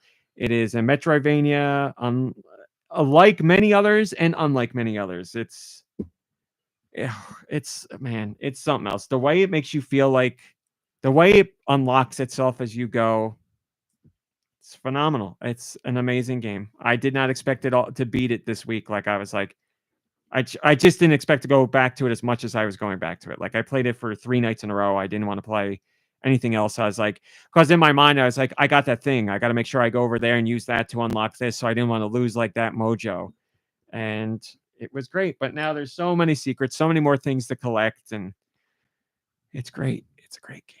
It's a great game. You're going to love it. I guarantee you'll love it. Well. It's an easy sell. If you didn't talk about Tunic, I would have been like, I don't know. But you talking about Tunic could not have been a more perfect timing. You're going to love it. You're going to love it. All and right. you love Metroidvania, so that's an easy sell. Most of the time I do. Yeah. It's And you say it's up there, huh? What are your like top 3 Metroidvanias personally? All right, so a top Metroidvania for me has to offer something more than just the Metroidvania experience, or it has to be like the upper echelon of what a Metroidvania is. So like Symphony of the Night will forever be one of the best Metroidvanias for me because it really broke through for that genre. And it's got secrets, and it has the whole upside down castle thing, which I didn't even know about the first time I played it. So that's got to be there. Metroid Dread is a top tier Castlevania or Metroidvania from just a pure gameplay perspective. Movement, feeling, areas, like that's core Metroidvania. That's good. Animal Well, I would easily put in there now. Without a doubt, I would put that. Now, what else would I put in top tier Metroidvanias? Hollow Knight is a really, really good one. Hollow Knight might have to go there. Ori is lower down for you than those Ori that you mentioned? is phenomenal. Ori is hands down a fantastic Metroidvania. And the soundtrack takes it even higher. If someone told me their favorite Metroidvania was Ori, I wouldn't complain at all. But that doesn't have, from a gameplay perspective, it doesn't. I don't want to say it's by the numbers because what's there, it's safe. That's a great way of putting it. And I love it. I could say Ori's both games are some of my favorite games of all time, certainly. But if we're just talking about Metroidvanias, from a gameplay perspective, it is safe. It's very, I don't mean this in a bad way, paint by numbers Metroidvania. You know, you unlock areas, you get new abilities, that's that. All these other games that I'm putting above, like, except Symphony of the Night, but that was like an establisher for the genre.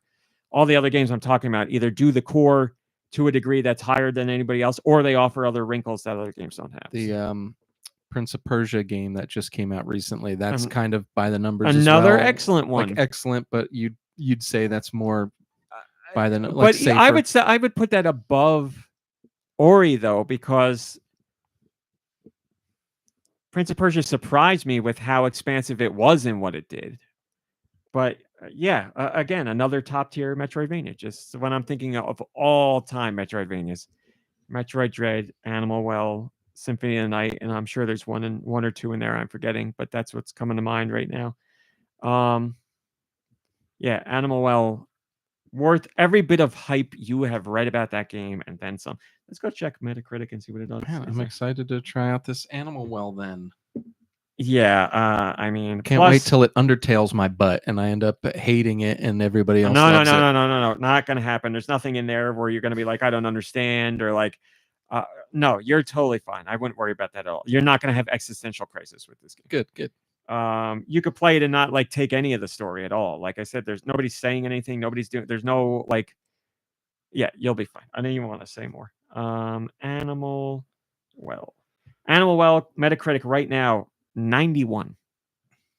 What about that 1000 Resist? What's the Metacritic on that? Let's check. Now that's a game not a lot of people know about. I like stories. I like my stories. Here's you sons of bitches. 1000 Resist. Do your goddamn job, reviewers. To be decided. So no official basically, quote unquote critic has reviewed this game. Basically, yet. Nobody's playing it and reviewing it. Yep. I'll tell you why. Because it's got women. No, I don't know. There's probably women in Stellar Blade. People seem to like that. But they're naked. The problem is, I think 1000 Resist didn't get the attention to push the marketing that the other games did. Like, and Donkey's promoting Animal Well. Of course, that's going to be huge. What else did we talk about today? Read Only Memories is a sequel to something that's already won a whole bunch of accolades. Of course, people know about that. 1000 Resist, I don't know anything about the developer. I don't know anything about anything with that game. So before it came out, I didn't know. Well, you got to let the public know. Well, I'm going to do a review. Yeah, I just, now that I finished Animal Well, I have to write the review for that this week. And I got to finish Read Only Memories. That'll be a quicker review. And then my next review will be. These are all on the Switch. Mm-hmm. Yeah, I don't know where else they are.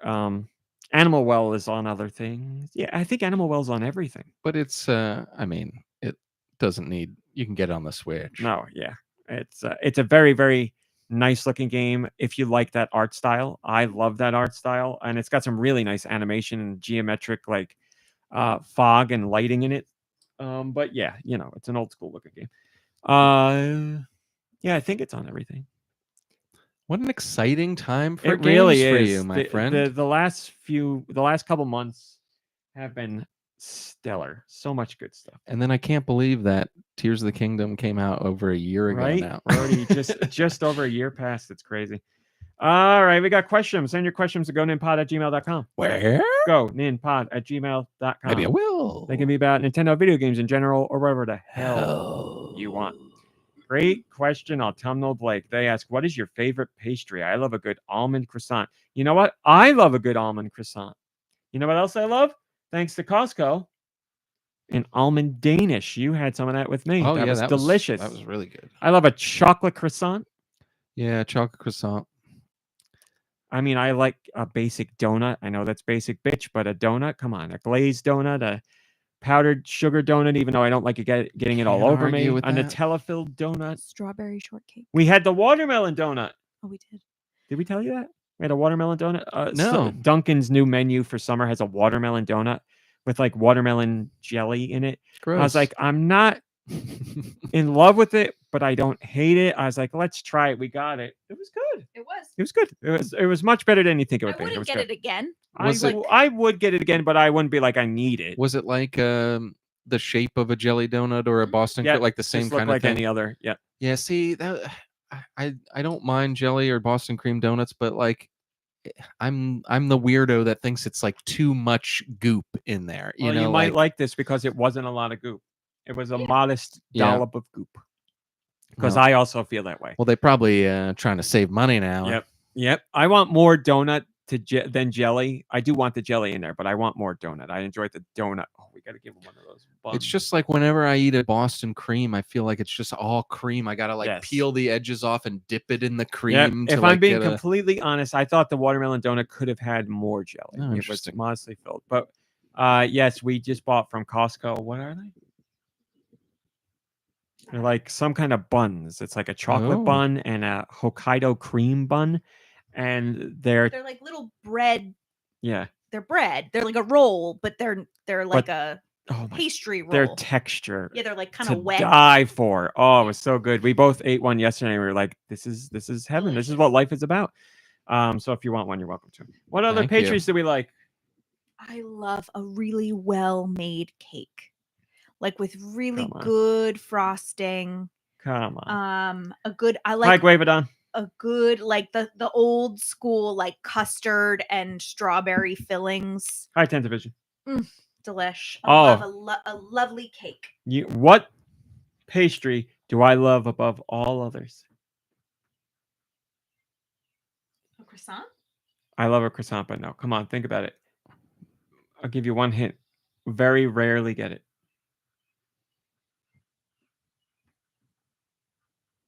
I don't know. A mochi donut. Oh, mochi donut. That texture.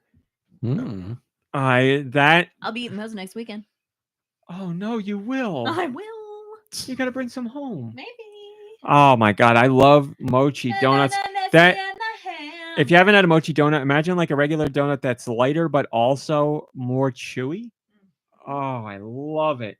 Delish. Love it. Look up if there's a mochi place around here, please. You got it. Any other pastries?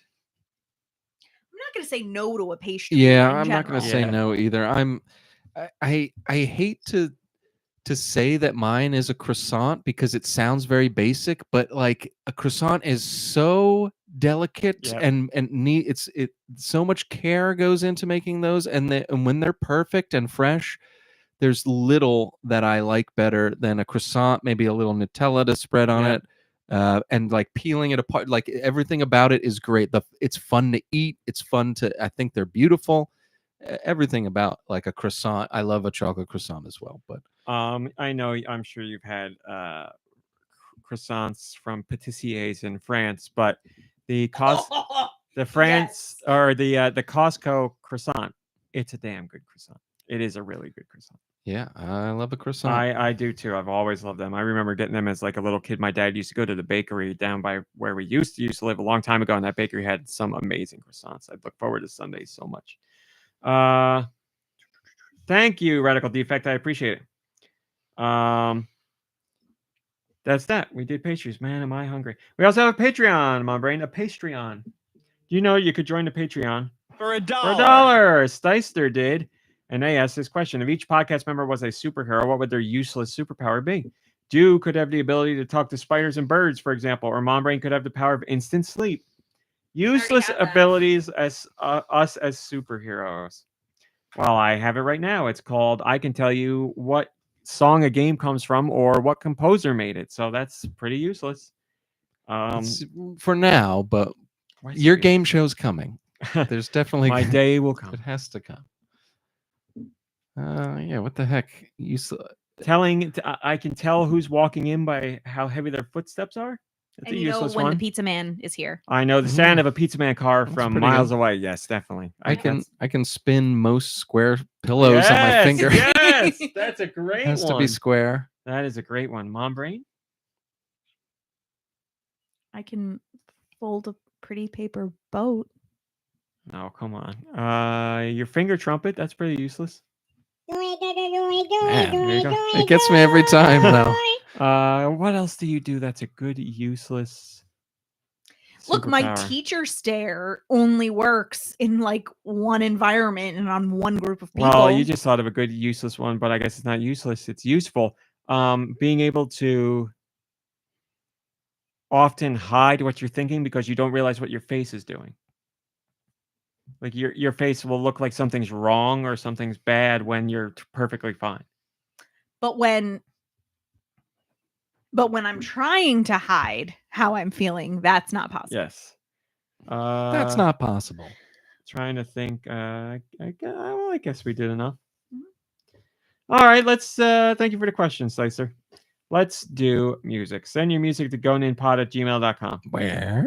Goninpod@gmail.com. Please put music in the title to help out your local mom brain. I got music. You want to hear it? You want to hear it? Oh.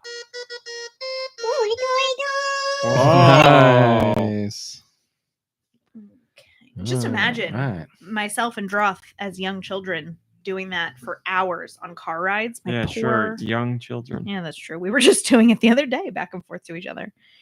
All right. So we've got music. Oh, yeah. Sorry. You want to hear it. You want to hear it. Our first song this week.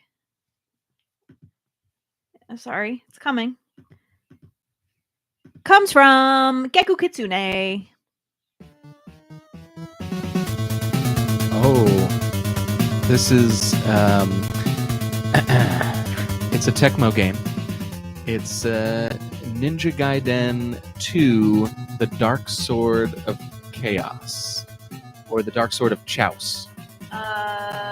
I just Is have Ninja Gaiden, but I could be missing. I think the same song is in both games. Oh, really? I think it's the same boss song in both games. Well done. I tried to be like you by saying it was a Tecmo game. I was wondering why you said that. I was like, what other Tecmo games did he play?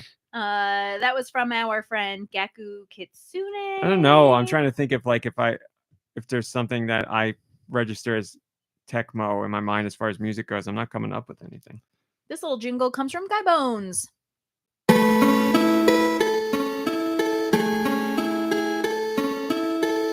Is it a portable? No. Is it the N64? No. Oh, okay.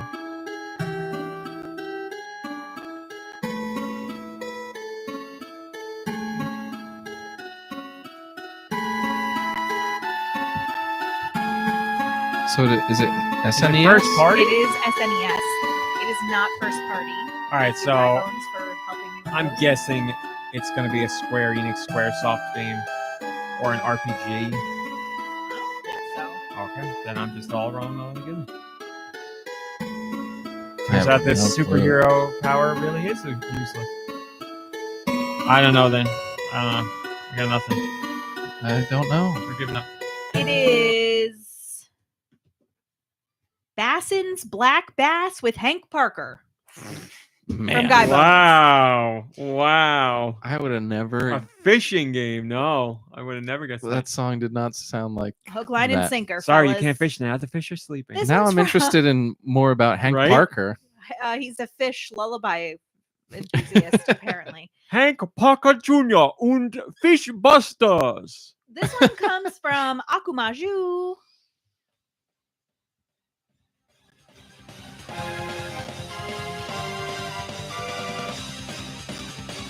I feel like I know this. I think you do. I believe you do.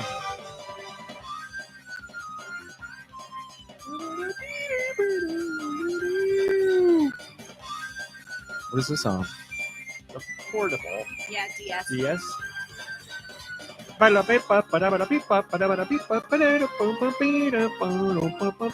This is a Castlevania game? It That's is. correct. This has to be Dawn of Sorrow. You are Hey, correct. nice job. It is Dawn of Sorrow. Great soundtrack in that one. Not the best soundtrack of the Castlevania DS games, in my opinion. And it was from But a great Akumaju. soundtrack. I liked that game. Good one. Okay. Our next song is from Jet Jaguar. Focus, all attack. Zelda, Ocarina. Yes? This is what Sheik's theme.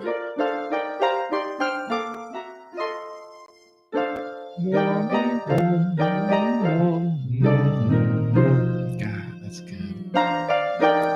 It's like warm sunshine. Man. It's a long time ago. Next. So nice. That was from Jet Jaguar. This one comes from Turbo K. Weather Channel, when I was waking up in high school. Incorrect. Okay.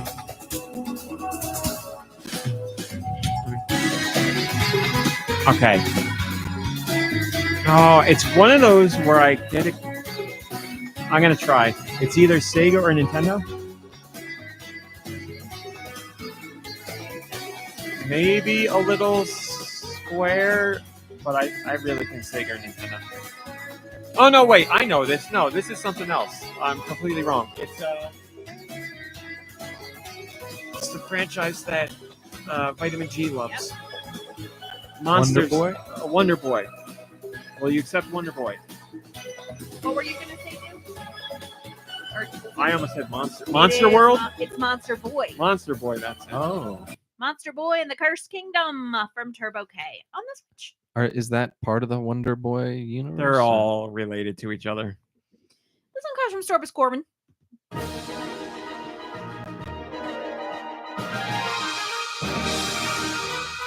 Oh, this is No More Heroes. It is. Oh, cool. The first No More Heroes?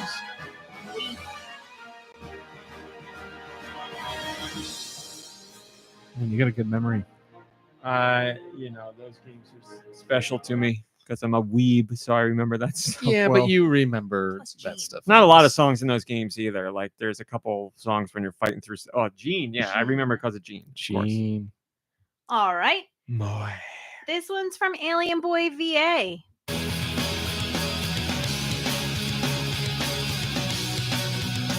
Well, it's Butt Rock.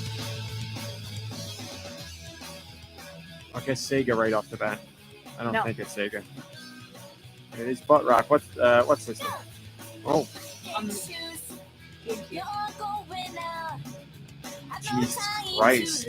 Something sports related? All right, like or skating or rollerblading or BMX or something. Yeah, of course it is. But it's not like a Tony Hawk or a Dave Mirra. It's something weird. Is it cartoons with animals? Yeah. I don't remember what the name of that game is called. Does it have Go in the title? Yep. Man. I mean, I think I remember seeing the box because it used to make me mad.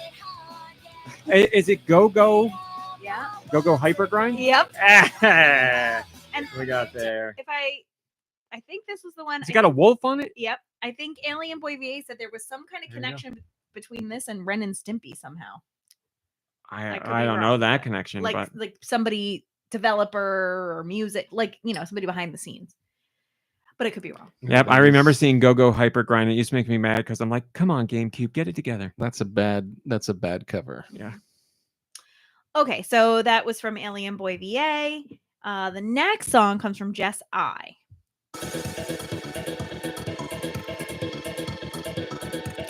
Is this Super Nintendo?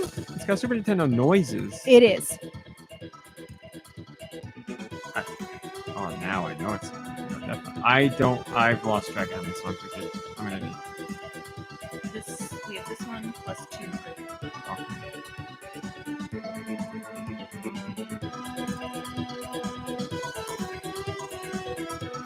It's pretty cool. I don't know what it is though. That. So this is the way my mind works.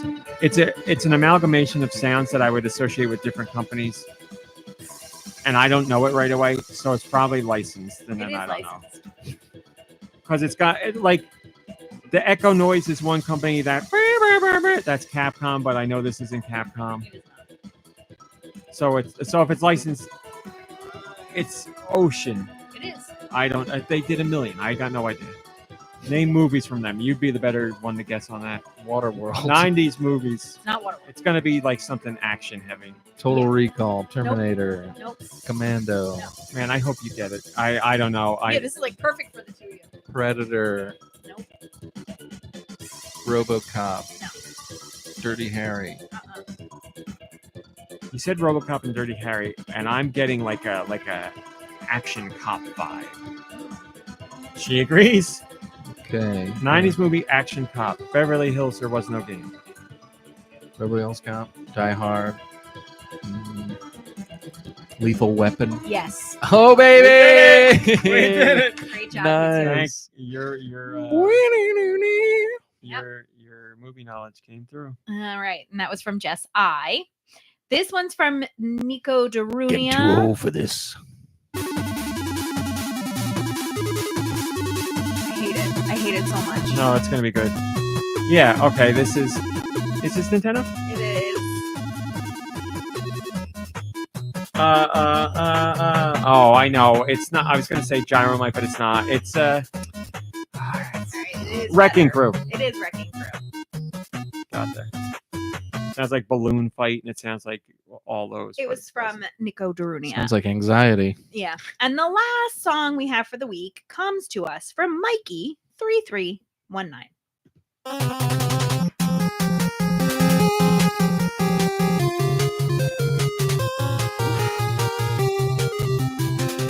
Okay. Yeah, the Note Shake is a company. So I don't know this. But who does that Note Shake? Nintendo does it, but I know this isn't Nintendo. It's somebody else. It's licensed by Nintendo. Oh.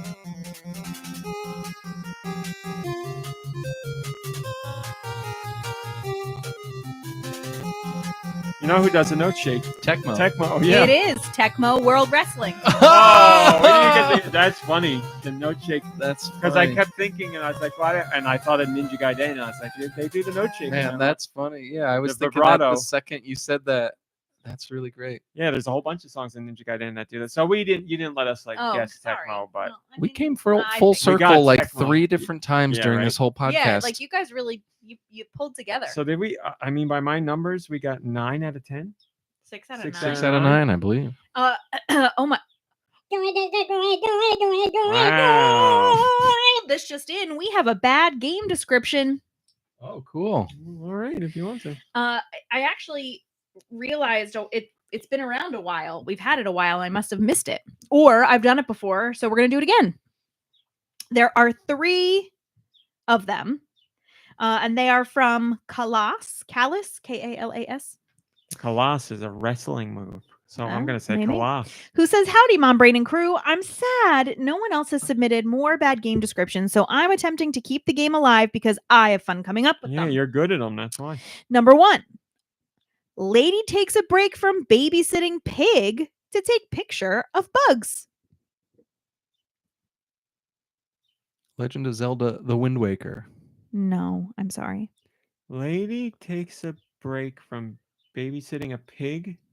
Lady takes a break from babysitting pig to take picture of bugs. Oh, it's Beyond Bug Good and Evil. snacks. It is Beyond Good and Evil. Beyond Good and Evil, There we of go. course. I was like, lady and a pig. What's Perfect. That's a great one. That's really good. The second of 3. Disabled man uses grabby hand to get around. Bionic Commando? That's correct. Nice. Is he disabled? I guess because he's only got one arm. Sure. Oh, Can't jump. I never asked him. And the third and final bad game description is robot dude can't crawl. Chibi Robo. No. Robot dude can't crawl. Oh, well, the can't crawl thing is Metroid, but is that what you're saying, Metroid? It's Mm, Super Metroid. I But- mean, they're all Metroid. yeah. Super Metroid. Why can't Metroid crawl? Mm-hmm. Callus says, keep up the amazing work, and let's hope that perhaps this sparks a few more submissions. I mean, they're tough to come up with, but Colossus does a really good job. yeah, those were good. We thank you for your service. And then that's it. I think that's the end of the show. We don't Yeah. have anything Oh, else. there can't be anything I else. Oh, wish wait, that hold on. were it, but no, there's still something very interesting that I have to share with all of you. Dues views. It's never Oh. news. Rumor of the week with Dew Michaels. I thought it was starring. Ladies and gentlemen, as you may know, there is a segment of the show at the end right now when I do reveal a rumor that my spiders and my flies have been crawling all over the internet to find in the video game world. And let me tell you, they found a doozy this week. But this doozy, while most doozies are rumors, this doozy is actually true. Wow. This is a truzy this week. We're so, So lucky. be ready for this thing that I'm about to read to you. So we all heard about Doja Cat and the comments that she made on social media about the chains and the water bending in Fortnite and how people shouldn't use them and all that. Well, there's somebody who just couldn't help themselves and stay silent. Ladies and gentlemen, Doug Bowser reached out on LinkedIn to Doja Cat, and he started. This is great. And he kind of, was defending people who wanted to use the Chains of Hades and the water bending. And Doja Cat got back to him and said, hey, look in the receipt for the game of Fortnite, and it'll say that you're not allowed to use the chains or the water bending. And he had to push back. That Doug Bowser had to push back. And in fact, he pushed back so hard that Doja Cat ended up deleting Doug Bowser's comments. And yeah, it's been going on from there. So you thought Doug's getting censored on the internet left and right. You thought Kendrick and Drake were heating up. This is where the beef is. This is where the real beef is, ladies and gentlemen. I'll explain this on the after show for you. That's big news. Good for Doug Bowser sticking up for what's right again. Good for him. On LinkedIn, the one place where he knows it's the going to social be network we all spend our time on. Thank you for the very true rumor, Dew. My pleasure. I just got an email that says, hi, I love your blog. I'm a big fan of Pokemon, and I found the information you have about Pokemon super useful. Thank you so much, and have a great Friday. Isn't that nice? That is nice. That's nice. All right, everybody. We'll do a little bit after show. Very little, but thanks for watching. My goodness, she's here to bless everyone. Thanks for watching. Thanks for listening. We'll see you next week. Goodbye, everybody. Goodbye. Goodbye, everybody. Goodbye. Last week we had a story about Doug Bowser who got into like a comment war on LinkedIn of all places about some guy was complaining about how when you're on a plane, do not touch the seat in front of you when you're standing up, like saying like, yeah, he's saying like it's how rude and disrespectful it is. And Doug Bowser was like, hey, maybe, like somebody has body problems and they're just using it to blah, blah, blah. And the guy got like all mad. Doug Bowser was standing up for what's right. If you're going to get mad about seat stuff, get mad about people like kicking your seat or like, moving the seat back like during the flight. Here, I'll read you exactly. It was really funny just because of what they were talking about and the platform. Why on the platform, and why would Doug Bowser be talking to like this guy who doesn't know about this like in such a public weird way.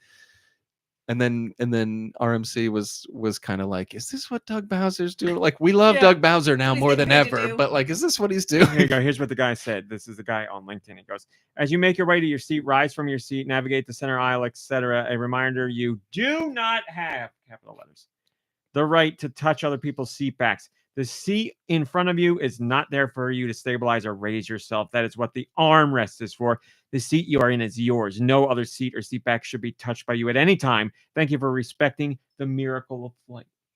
Jesus, good God. Doug Bowser responded and said, right? The way that is how you respect the miracle of flight. by referring to it as the miracle of flight. Yep. Wow. Doug Bowser responded. It's like a Disney ride. Doug Bowser responded and said, rather arrogant and entitled comment. Some people may be challenged moving to their physical seat. Some people may be challenged moving to their seat, physical limitations, narrowness of the seating areas, etc.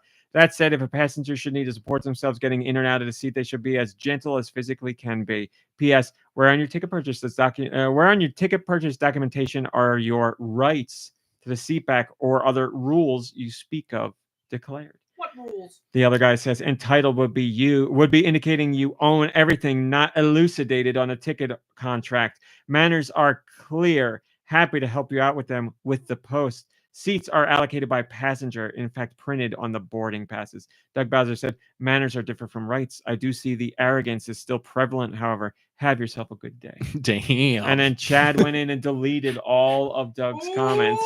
And then some other guy came in and said, well said, Doug Bowser. And then the original asshole responded to that guy and said, who? Isn't that amazing? Isn't that the greatest? What a double down. Man, that's good. Right. I love don't know who this Doug Bowser you speak of. God, it's so good. Can you elucidate upon Doug Bowser? And like, man, why delete somebody else's comments unless they got you, right? Like, yeah. I mean, but it's not like it wasn't that. I don't know. We said it was the first thing we've heard from Doug Bowser where it gives us like a glimpse of his personality. Yeah. I was like, I kind of like Doug Bowser. I guess that's maybe in his contract. he can't post anywhere, but they forgot to say like LinkedIn. Yeah, it's like, so don't that's, make personal posts on Facebook or right? Twitter. Yes. And he's like, left out, like 'cause nobody Perfect. thought of He it. found the loophole. He's on like Nextdoor and LinkedIn. That's where MySpace, he very could be. prevalent on MySpace. The next CEO, when he's signing his contract, he's going to be like LinkedIn. He's What is leaving. this? He's leaving big comment threads on like Venmo and stuff like that. Yeah. All right, everybody, that's your after show. We had a long show anyway, but thanks for watching. Thanks for listening. Again, thank you for your support of GoNintendo because it led to the awesome Splatoon thing, and it means a lot to me. I'm honored, and it wouldn't happen without you guys. So thank you. Play some games, hang out with friends and family, rest, relax. You deserve it. Go eat some pastries, damn it. Have a pastry or two. We'll see you next week. Stuff your pastries with some pastries. Mom Brain will not be here next week. I will not. I will be here. Dew will be here. Hopefully, Nikki Hill will be here. We'll try and get some other people. We'll see what happens. But that's all I got. Thanks for watching. Thanks for listening. Goodbye, everybody. Goodbye. Bye. What is this? Oh.